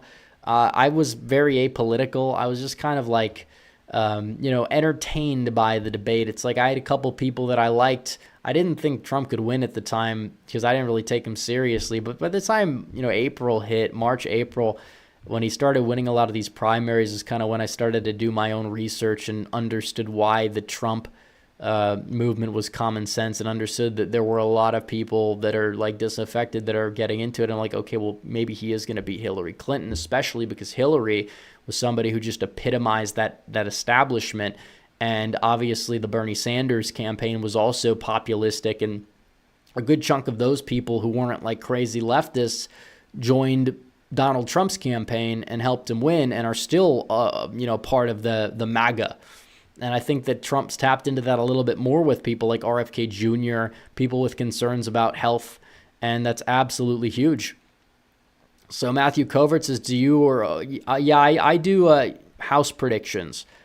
I don't know about on point, but I do house predictions. I break down house races. I did one earlier this month. I think we're going to do a final down ballot prediction the second to last day before the election, so November 3rd. And I think it's going to be House, Senate, and governors all in one. And the final prediction might be close to an hour, because that one that we just, the one we just did was like insane. It was insane by how much time that took to make, which is why I delayed the stream another hour. I was supposed to go live an hour early, but I was busy, and then I made this 30. I thought it was going to be like 20 minutes. It was like close to 30. So John Goat says, dissuaded by 22 polls, but hopeful here in Pennsylvania. Well, like I said, Trump has always been underestimated. I think using the benchmark from like 2020 is better than using the benchmark from 2022 when it comes down to these polls. So we'll see. But anyways, guys, we're going to wrap things up. Appreciate the super chats, appreciate the donations, but we are going to end now. So I would encourage you guys to like the stream down below. Subscribe if you're new, hit the bell. I will see you guys in the next one. And also donate to the GoFundMe if you haven't yet right now. And I'll see you guys next time. Red Eagle out.